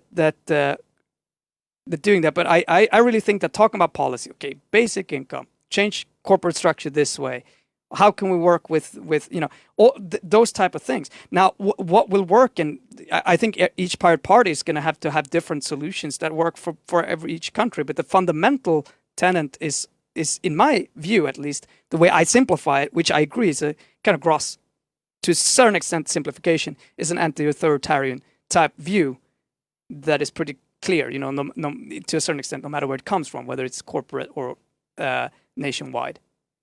Fast answer, right? Yeah, sorry. Yeah. I'm going to answer that question with taking myself as an example. Because what you said, that a syndicalist wouldn't, for example, vote for an anarcho-capitalist party before it would vote for a left party. I don't agree with the I don't know the English term for dra alla över en kam, but I think that most syndicalists, other than calling themselves syndicalists, have other issues that they are more willing to vote for. Me, for an example, I'm a cannabis activist.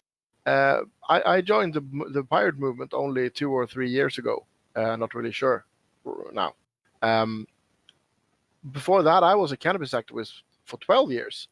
And I have been in contact with all the other parties. So, I mean, I tried because I had your view as well. It must be a lot easier to get my opinion heard if I enter a already established party. The problem is that those are iron fucking cloaked doors there. I mean, if you want to become a social democrat in Sweden, you have to go through the school. You have to join the youth party. You have to work your way up through the youth party. And there's no way in hell that they would let somebody like me who wanted to legalize cannabis. No. So I had no other choice than to engage to a party who would talk to me, and the Pirate Party wanted. I didn't agree with the pirates on a lot of issues when I first started talking to them. A lot of issues they have convinced me on, for an example. Basic income, I thought that was a dream and something that's too good to be true before I actually sat down and talked to Christian Engström about it. So I would most likely say that there's a lot of syndicalists who would vote for a right-wing party as long as the right-wing party pulled the right issues. Yeah. And ran. But yeah. But let's say this. So so the Yeah, Socialiseringskommittén, our socializer, yeah, keeps, really funny nickname. I have the feeling that I'm pretty sure their question has changed several times along the way. So just trying to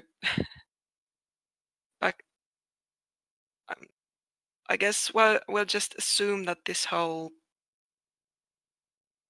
why not just pick left, why not just identify as left or right and be done with it is the fundamental question here, instead of the much more vague talk about big tent or like pirate policies being able to sort of engage and like attract enough people.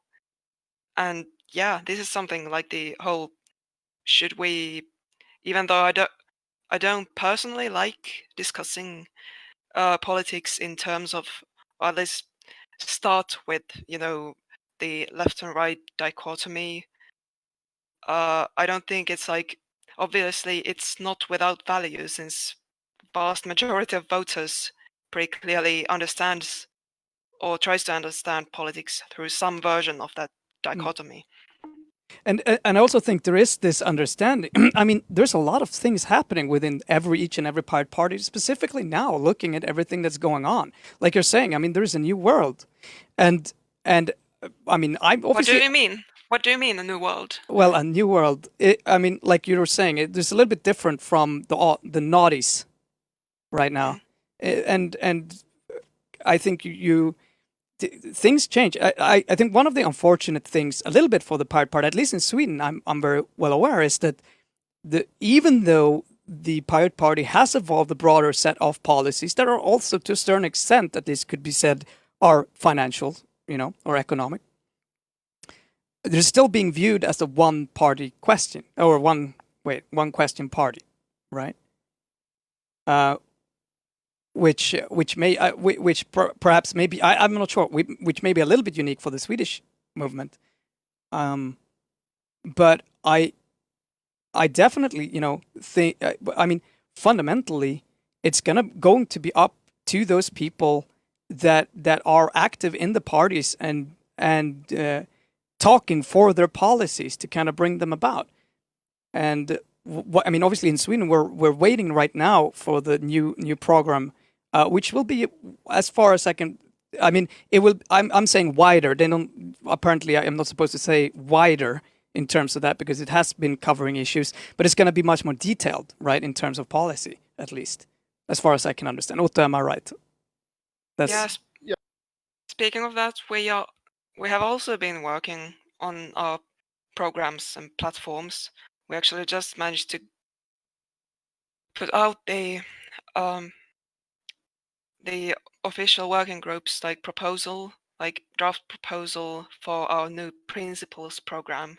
And yeah, I think the leader or the person responsible for the work group did already have some kind of contact with the person who's doing the same thing on your side.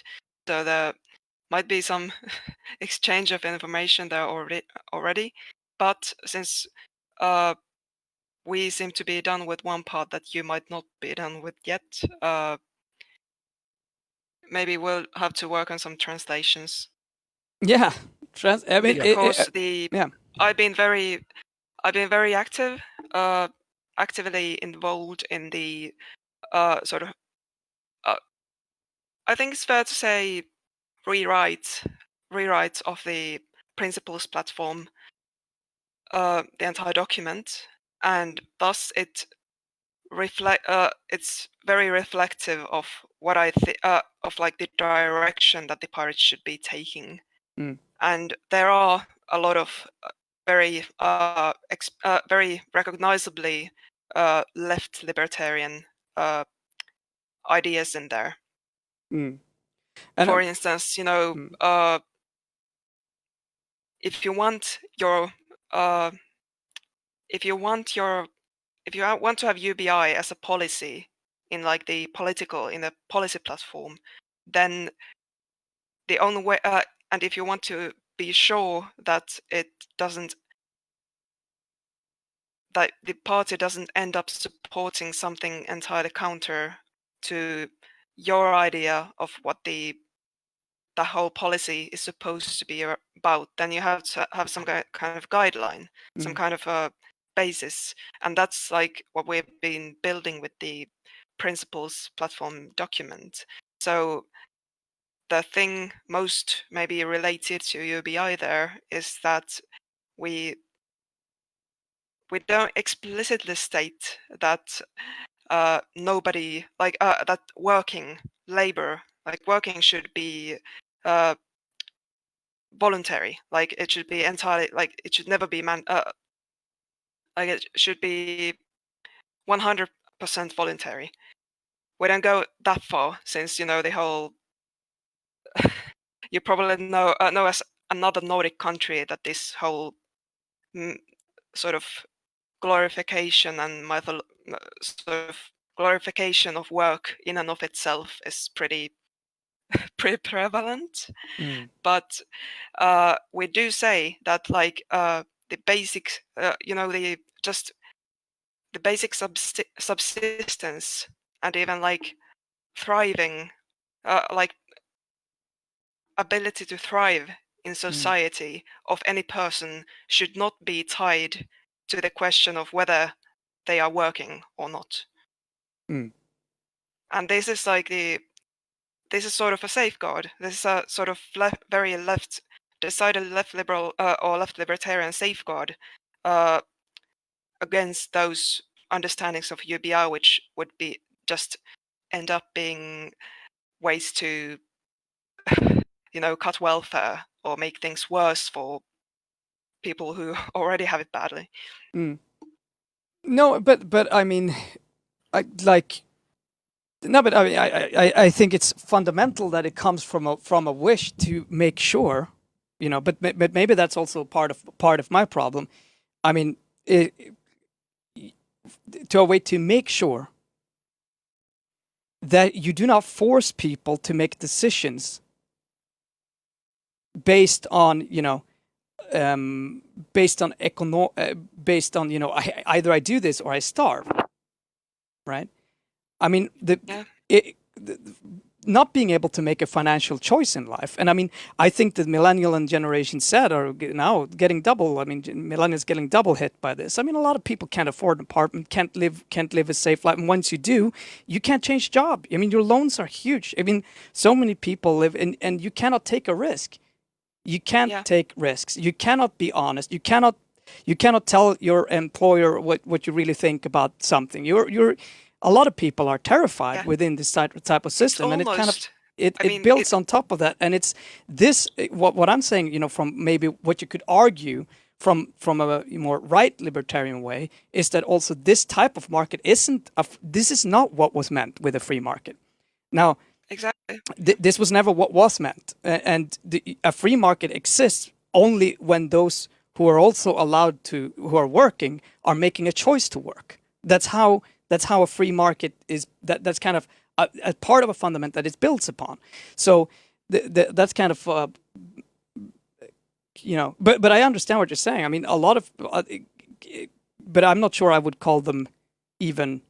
I mean, then again, you have these. That's a very far right kind of way to think. A far right, I'm not sure, but very super weird way of thinking about it. That you should use UBI in a way to cut. The reason is to make it harder for people. But I wouldn't be surprised, obviously, if that's the way that it could potentially be implemented, if not guarded well, or that some people that's how some people see it. Yeah, Maya, what was you about to say? It's a very good question. Yeah, you lost yourself as well in the rant. I tried to end it. It didn't work. Coop fick en end rant. Yeah, I did it before her. Okay. And yeah. Oh, but nice.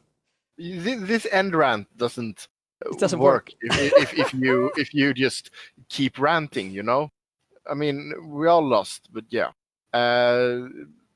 Icarus Notorious wrote in the chat at least. Oh, right, yeah, the problem could be summarized as having policies without principle, or at least having principles in only some areas, like what the Pirate Party usually advocate for, but then being completely void in other areas, possibly.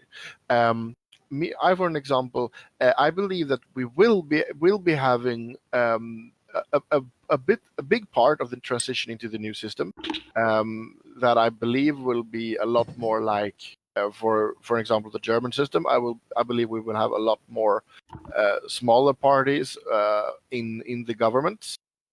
I believe that, for an example, in Sweden we have both the Pirate Party and Örebro Partiet with a guy named Marcus Allard. He openly advocates for that his party is only in one municipality, it's a small party. He doesn't want to become any bigger. He's not going for Riksdagsplatser. And he's open with, I don't have the solution to everything. But I want to do that, and I want to do that, and I want to do that. And that is a lot easier for people to relate to touch. I know what my vote will do. And I believe that what he says is really true about the issues that is wrong. So I'm voting for a person. It's more towards direct democracy. If you're voting, for example, the Social Democrats, the largest party in Sweden, I mean, you don't know what you're gonna get. I mean, they have broken their promises so many times that I've lost count. And still people vote for them because the ideology that they play on, because they claim to be socialist, but I don't know. I don't feel that they're very socialistic anymore. So this is another reason why it's useful to stick to, questions of principle and to try to identify the sort of the fundamental tensions behind all the political debates, because words don't mean anything in politics unless you can, if you want to, on average, they don't mean anything. There are some, usually individual politicians, and usually sort of they don't tend to be the most visible or well-known members of the parties, or even like actual frontline politicians. They might be working in the background or something, but there are people obviously involved in some political processes who have some kind of a somewhat stable and also sorry, I'm searching for the word.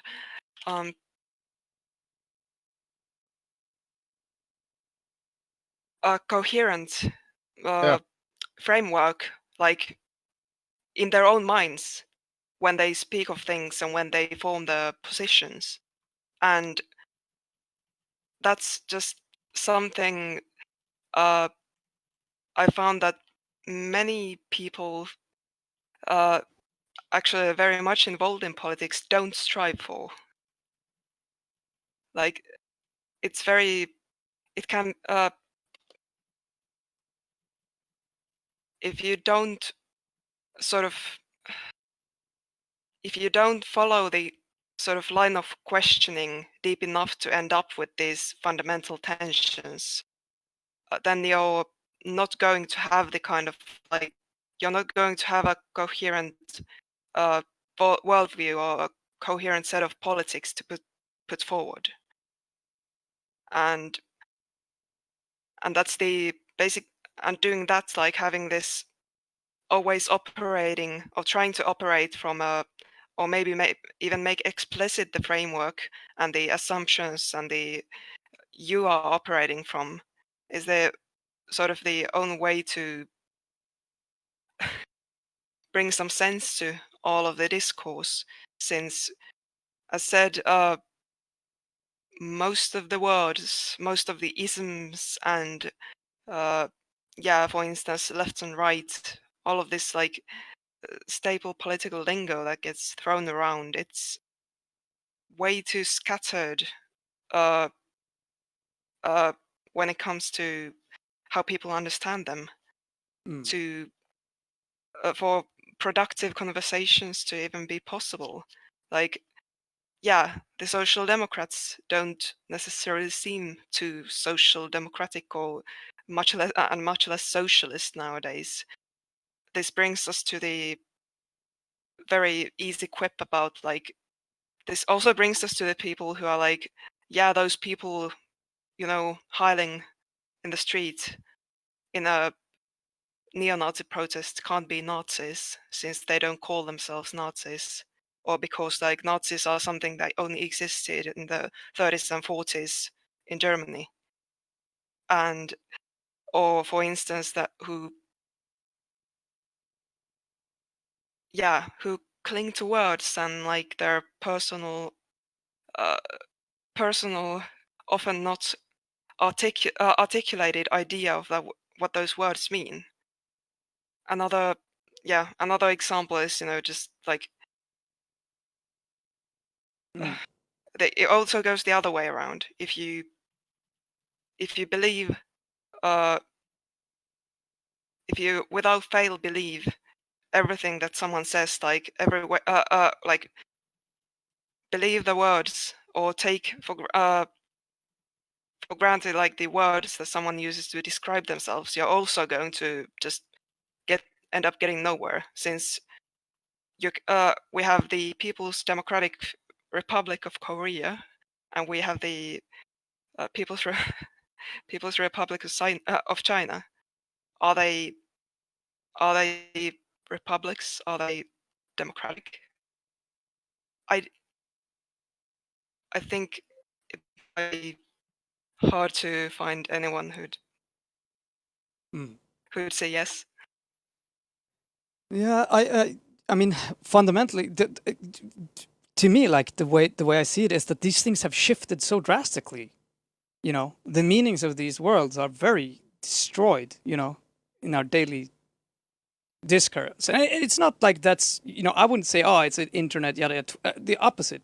I think people are actually understanding that for a long time, with the knowledge that we have right now, we can understand the world in a little bit of a different and more complex way, and I think that kind of also is a part of it. but finding what is finding that sort of vision, the ethos of what you're doing. I think when I'm talking about the importance of policy, it is only on the base of that type of ethos and also a type of vision, into the future that has to be built. I don't think, and that's also why I may argue a little bit with Otto about that, because now I think you have to have more substance as a party, and maybe not that you have to have, but I think it's absolutely needed today. The way that I see it in Sweden is that we don't have any form of clearly anti-authoritarian party. We do not have any party that questions, for instance, the base tenets of the current neoliberal economic policies that we cover, for instance. That talks about the future in a way, and I'm not, and I think there's a huge lack of that. And most today, if you go online, and that's one of the reasons, doing this all on Twitch and YouTube and all of that stuff. If I go online, the only ones talking about this are far right groups. Yes. And these groups are, they will only talk about it, like they won't talk about the police. They won't talk about the Earn It Act, for instance, because that's obviously Trump. They won't talk about the feds incarcerating people illegally, unconstitutionally, right, in the U.S. They won't talk about all of these issues. Like, they're kind of posing in a way, in many ways. And I think that there needs to be a type of a counterpoint to that, partly. And I mean, my belief is that PP could be believable, and actually do a lot of good here, and work for that sort of deeper understanding. But again, it comes also back to perhaps giving, I would say, going back to that original discovery, I think you have to give up certain words and just also consider them lost. This is a lost word. No one today is gonna understand this world. What if we look at a lot of different set of ideals that, and possibilities, and we build something based on that? And I mean, it's fundamental what you are doing there, and getting back to that sort of basic kind of that sort of guiding light is something that I think the Pirate Party has to do. But it cannot come also without policy, because a lot of people will not, even though that sort of ethos, it works internally, and it's great because it means that you can say, this is not our idea. This doesn't work with what we believe in, period, right? But internally, that's really powerful. Externally, though, it's going to be really hard. Selling that sort of those terms is difficult, right? It's not for everyone, but for a lot of people, it comes down to basic things, I mean, a lot of people make that, Trump won because of because of, that's he, populism, racism, or whatever, Trump had policy as well. He said, build a wall, That's pretty goddamn clear. That's a form of policy. That's doing something, right? He said, get the coal jobs back, right? Renegotiate NAFTA, and da-da-da-da-da. Pretty clear. Again, if you look at Bernie as well, it's very, very clear on policy. Policy. This is what I'm changing. This is what I'm doing. This is because so I think they have to really come hand in hand, and they are serving a little bit of a different purpose. And the ethos, I think, is super important for each pirate party to kind of think about a little bit, because otherwise you will get ideas and policy that will be contradictory at its root, right? Or that won't make a lot of sense, perhaps. But I just, maybe I'm sorry, I should be quiet. I'm gonna start ranting again, I guess.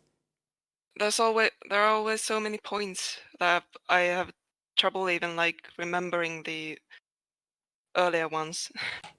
So one of them was this lack of lack of any kind of a anti-authoritarian party, I believe you said. But I could go into the weeds on like the wording of that, but the more interesting thing was the bit about the far right movements and forces sort of exactly like co-opting or taking over all like they have almost monopolized this like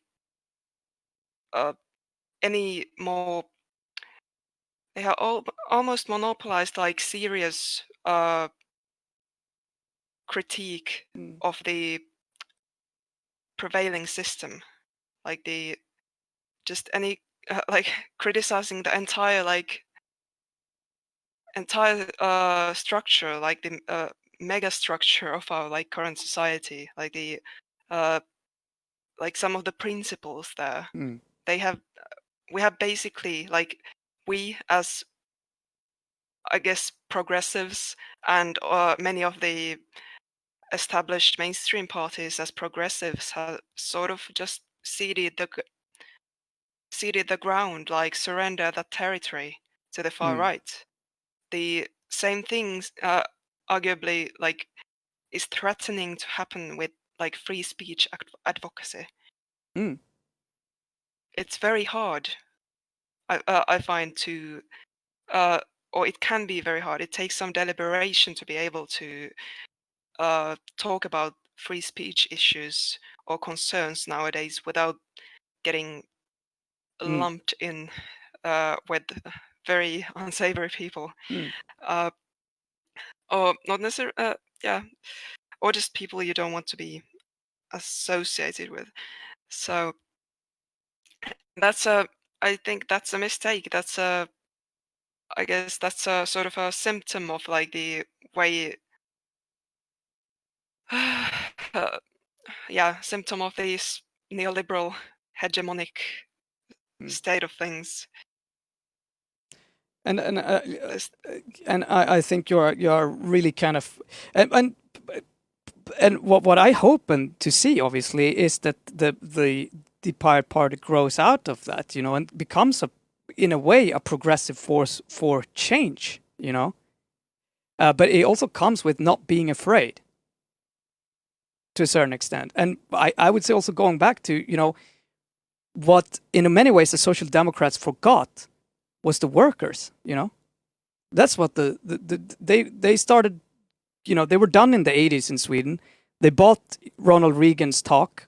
They bought Margaret Thatcher's semi-public, private, whatever, and they forgot to a certain extent that in a way, what we're trying to do here is defending those who have the least power in the society and giving them as much power as we possibly can, so that we are creating a sort of power structure that is working for people, that enables people to change their lives around, that creates that sort, and it to a certain extent. Now, Pirate Party traditionally are talking mostly about, in my way, information, right, power. But to me, today, that's actually probably the most important power.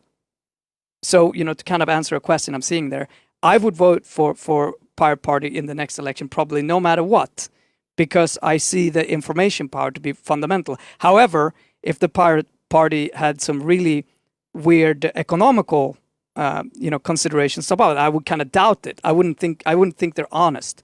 I don't really think crypto fascism is honest. Like kind of that. I don't think a lot of these kind of that sort of pretend from the right sometimes is honest. So I would be very careful, if there was a lot of policies on that end, But I mainly I see it as a huge opportunity because, I would say for the last 40 years, a lot of people have been forgotten. And their power isn't being protected. And I mean, I'm going to just cut you a bit shorter here, so we can actually go through some of the points. Thank you. That's the way to do it. Yeah. So about what we were talking about, like sort of evening the scales, I guess, when it comes to power, isn't that so? Basically, the whole central idea, the central bargain of democracy, the idea that we have this system that sort of is able to tip the scales and sort of even it out, even though like it remains the facts and like the state of things remains that some people have disproportionately more power in one shape or form. It's just about like giving ideally giving the average person something of a say, or at least some say in things. It's just sort of like patching it up instead of solving all of it. And yeah, clearly, no. We have many different kinds of democracies across the globe, at least for now, and none of them are perfect. And yeah, basically, there has been some discussion of like the question of the state, like whether the state is necessary to, or what kind of a state is necessary to keep sort of enable the kind of outcomes we want to see. That's also a question that doesn't get asked too much, and it's also a question that sort of even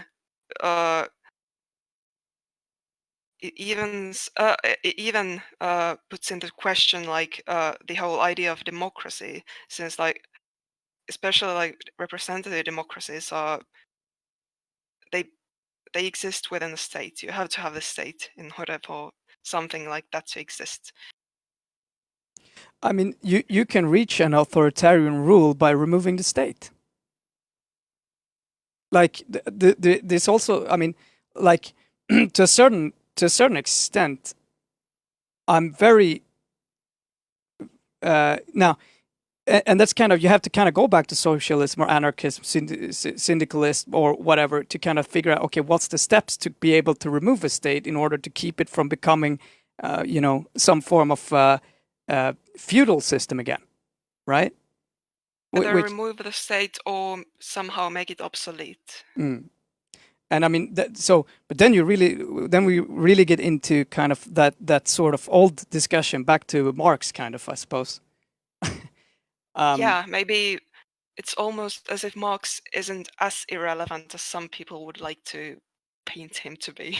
Yeah, I mean, definitely not. And I would say, I mean, you go back and you read, I mean, The Wealth of Nations. I mean, study that thing about we talk about that, the invisible hand, that is often being used. Well, the market is going to solve it as an invisible hand. That's not what is the meaning of that. The meaning of that is that the people are moral and patriotic. And that's the invisible hand. That's going to make sure that this English businessman just doesn't move his factory to China, because he's patriotic and moral, right? There's a fundamental idea that about this that is changed, and I think, and I hope that a lot of people will go kind of back to, because I mean that's obviously a lot of thinking has already been done there. But unfortunately, I don't think we really have time, to go back and, kind of, and also to a certain extent, I mean, it's also a new world, right? So there is other ways but I would say most people, and this is kind of the weird thing, when you talk obviously with libertarians, no matter left, right, or wherever they want to put themselves, is that no one, as I've heard, has said that you should have more of a state than is absolutely required. And the question is always going to be, what is required in order to make sure that people can actually be free, right? As free as possible. And it's not really about as equal as possible. Rarely is about as equal as possible, but about as having equal opportunities, right? Having the ability to make their own choices, I suppose. I'm going to end myself there. Before again, a lot of ideas. The very last one about actually being like actually, in reality, being able to make your own decisions and have some kind of agency, that comes down to, I'm sure you're familiar with like the ideas of either positive or negative liberty. Yes, but explain. Yeah, so negative liberty is usually formulated as like freedom from something. And so that you don't have anyone actively preventing you from doing something. Whereas positive liberty is it's about whether you, actually in reality are able to do something, like whether you have the sort of prerequisites or capability or just like the options available for you to do something. It's you can get into some pretty loopy arguments if you try to go actually look at those too closely, but they can be useful. And arguably and traditionally the negative idea of the negative conception of liberty has been a right-wing thing, and the positive idea of liberty has been a left-wing thing. Yes, and I don't really think you. And in this this respect, I would definitely argue that the pirates are and have always been fundamentally leftist. Yeah, well, yeah. If the definition comes down to that, I definitely. I have just watched the Pirate Party from the sides, and partly it's because as Socialiseringskommittén says, because I believe I don't think that the Pirate Party traditionally have been clear enough on issues apart from information. But again, I think it's going to be up to kind of each pirate party and to a certain degree and say, but I would definitely feel that it's what is needed right now in most countries. If we're just going to talk about that, at least in Sweden, is not another small wannabe right-wing party lying about liberties and talking about cryptocurrency. I agree with you. Like with that one. There is that's a very prevailing stereotype of pirates, and I'd be so glad to be rid of it. Yes. But the thing is, the burden of proof is on us. We have to make that happen. We have to talk about things that aren't like shady cryptocurrency hype. Yeah, perhaps be a little bit or like defending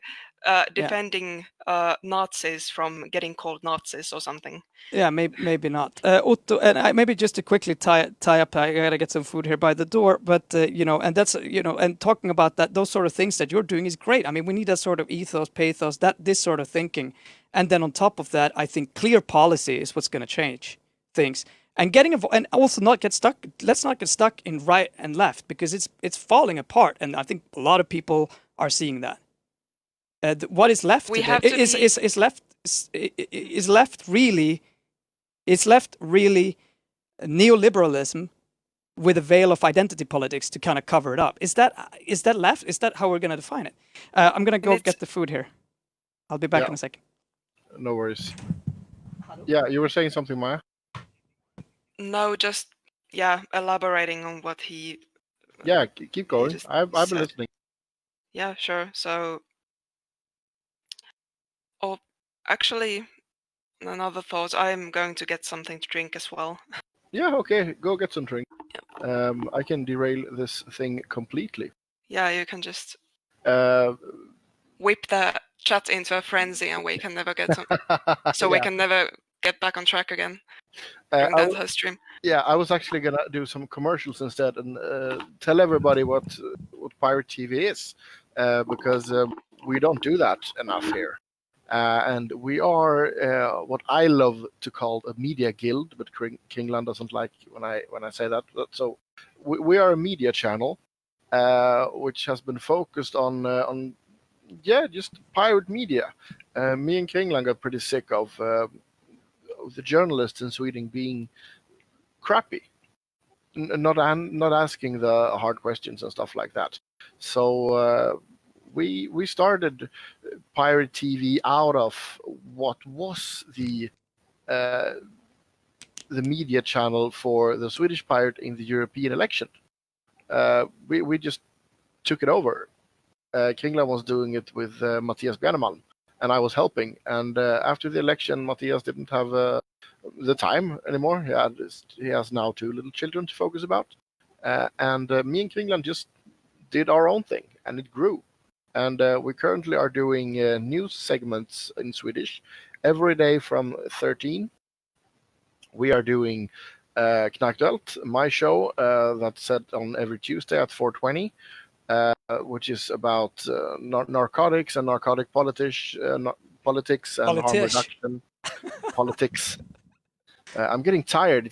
We've been streaming for 2 hours and 20 minutes, man. That's true. Yeah, and we also have the another Swedish show, Varning för arbetsförmedlingen, where we are digging into the Swedish work employment office thingy. It's and pretty goddamn shady. Yeah. And then we also do these shows on Wednesday at 19, where we talk in English about the European perspective of things. This is a more pirate party channel, just like the one we also do on Saturdays at 1500 in Swedish. So we're more openly piratey here. On the other Swedish, we're trying to be neutral, even though it's pretty obvious that we are so far from neutral. But let's say we cover everything, and we want to talk about we have been talking about the craziest stuff. Yeah, we have been talking about some really messed up stuff. And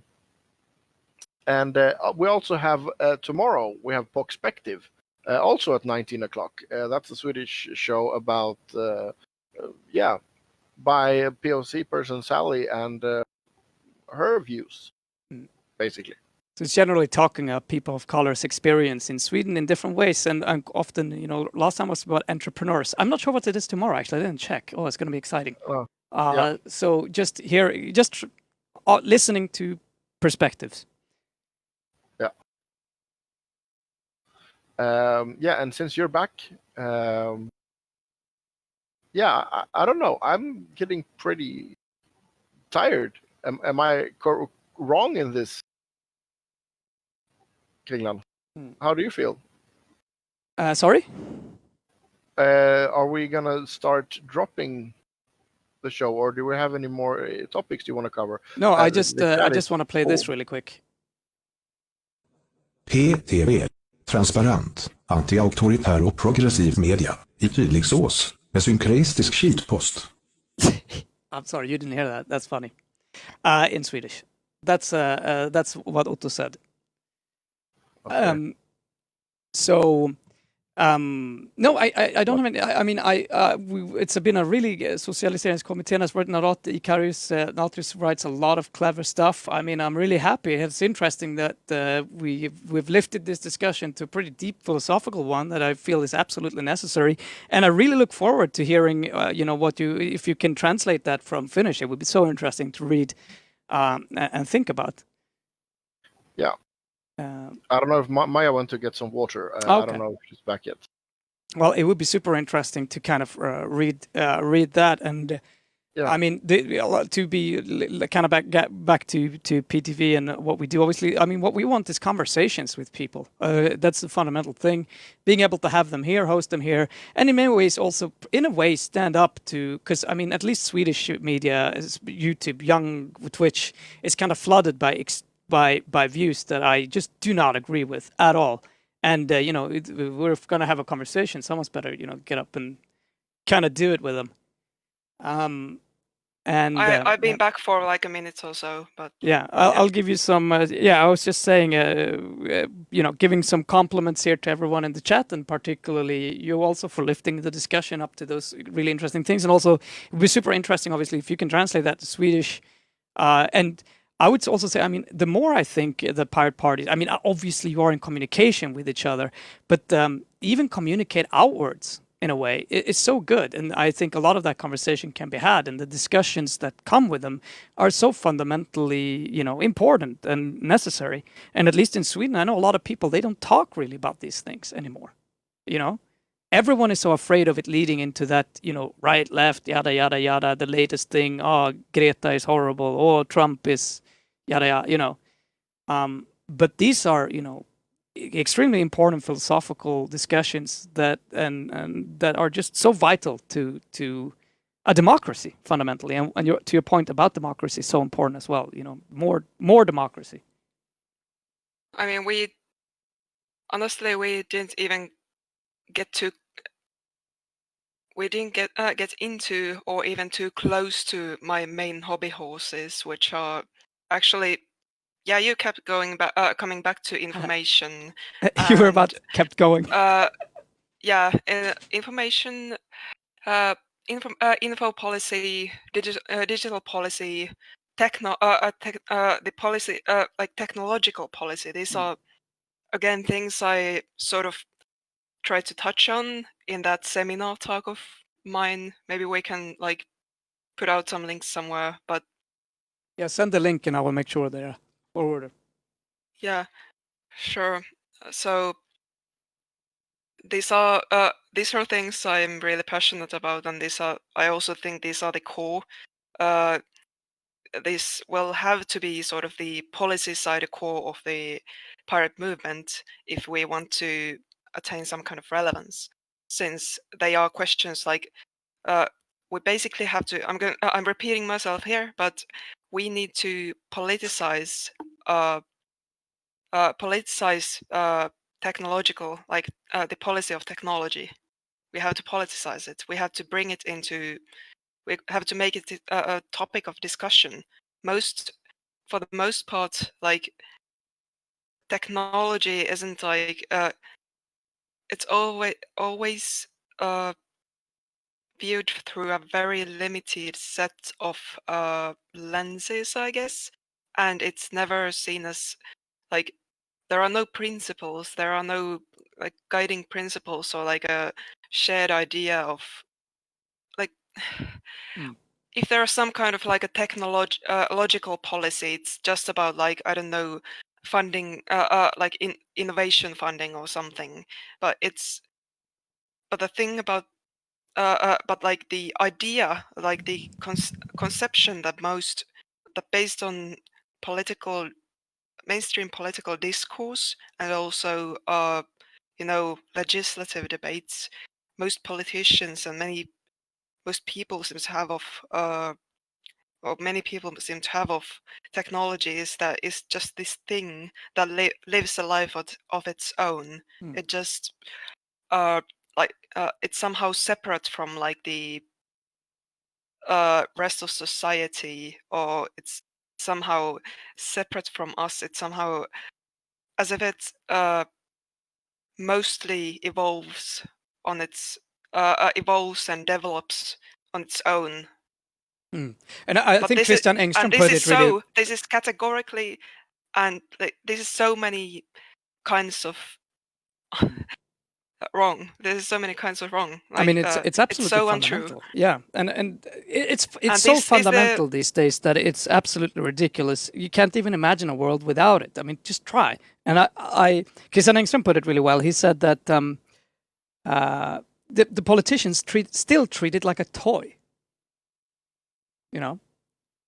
Like this whole question, the whole digital part. It's sort of like it's. I still don't have like the. I actually sort of work on this right now. I'm in part of a research group that does like. Yeah, this leads into my other hobby horse, which is climate and environment. This is also a very big part of like what I think can make the pirates relevant, especially in the coming decade. But we'll have to go into like I could do a whole presentation on that at some point. But I think those are two extreme. And Otto, I would be, because we've been going on for 2 hours, but it would be really good to have you back at some point. We are. I think we are going to get her back, and maybe talking about those things in particular, because you can say every single thing we talked about today. I mean, it's a 6-hour discussion, just to get covering often some of the basics about it, but it's. I mean, I think it's extremely interesting, and talking about these things. I mean, we're gonna live with these things. We're gonna have to fix part of this mess. It's our goddamn responsibility. If we don't fight for it, no one else will. Yeah. No other party is. I mean, some parties might have the capacity. For instance, the Greens have decent. At least the Finnish Greens have a decent, like a sort of a STEM side to them, that they have a decent grasp of, say, digital policy questions, but they just don't center it, and they probably never will. No. There is some. I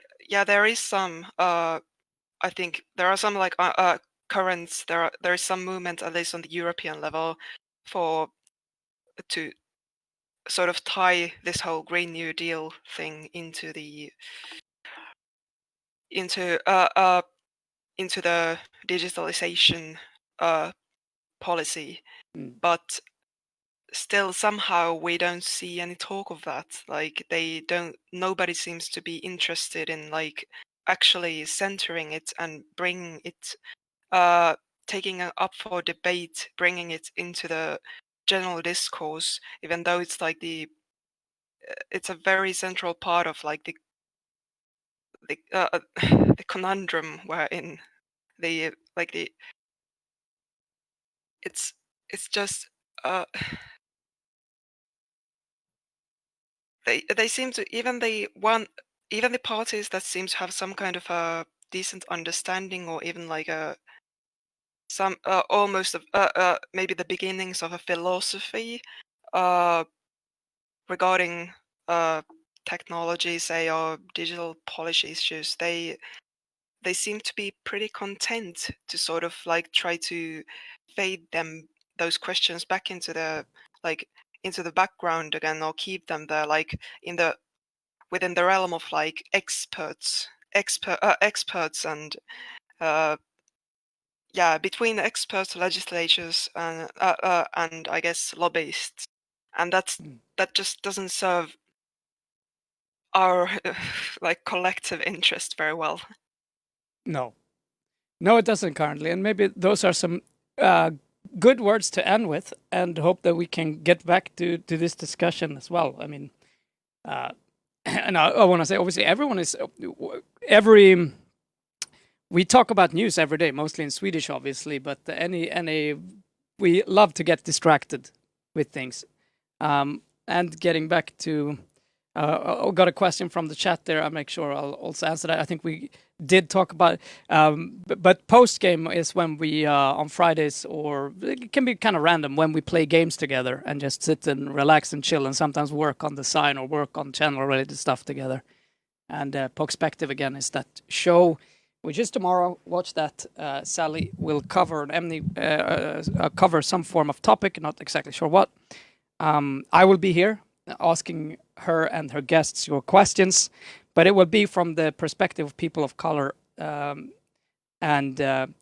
obviously Swedish, and the Swedish kind of situation, and how it is to how Sweden is today. But with that, I think, Otto, that we should kind of start to wrap it up a little bit.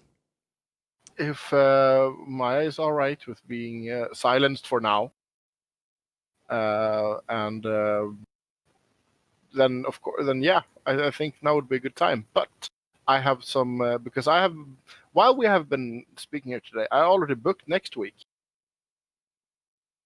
Right. So we will be talking to the French Pirates, and we will also starting the country rounds next week. So hopefully I can keep up with the bookings, and we will have one pirate party talking about the pirate party situation in that country next week. And like this show was about, where did electoral systems, or where did we start?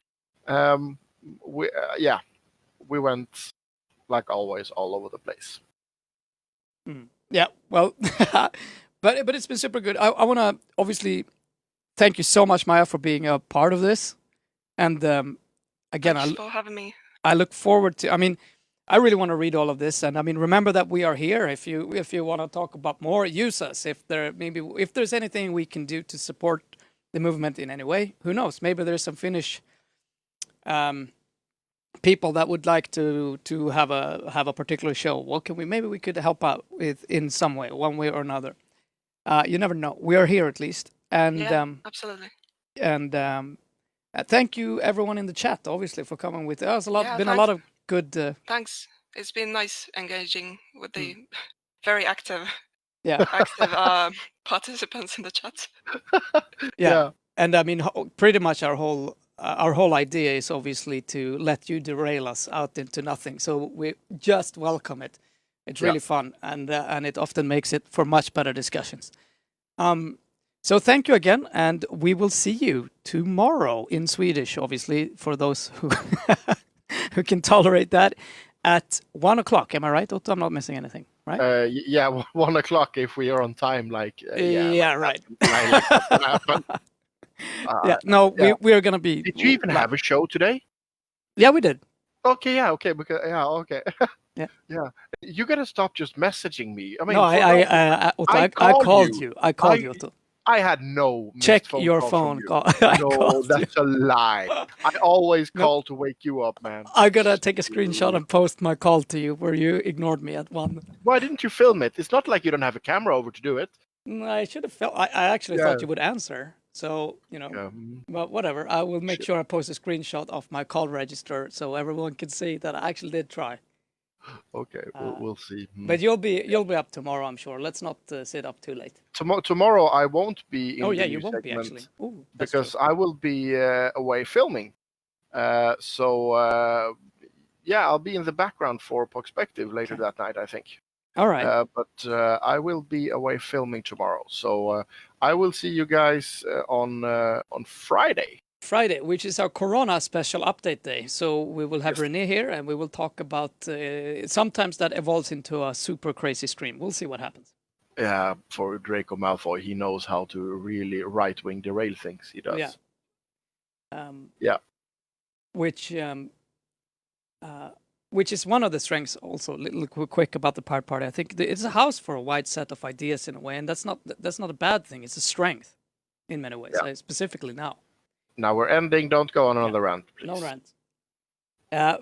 Bye, everyone. Thank you so much for watching. See ya. See you soon.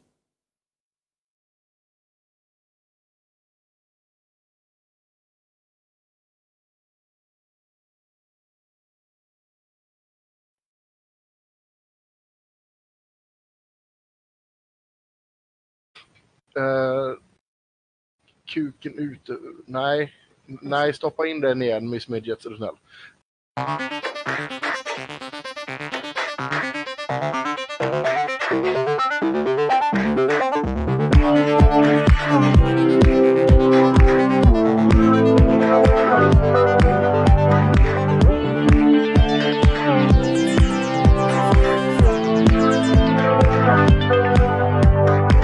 Entering orbit, final destination. Reaching the peak of a life of preparation. Stealth is static. This distortion as you control my actions in third person. Then comes the sun. Tell me who I have become. Harder for the system. Freedom can be honest. Don't be a victim. Harder for the system. I'm guilty of these lies, but our submission.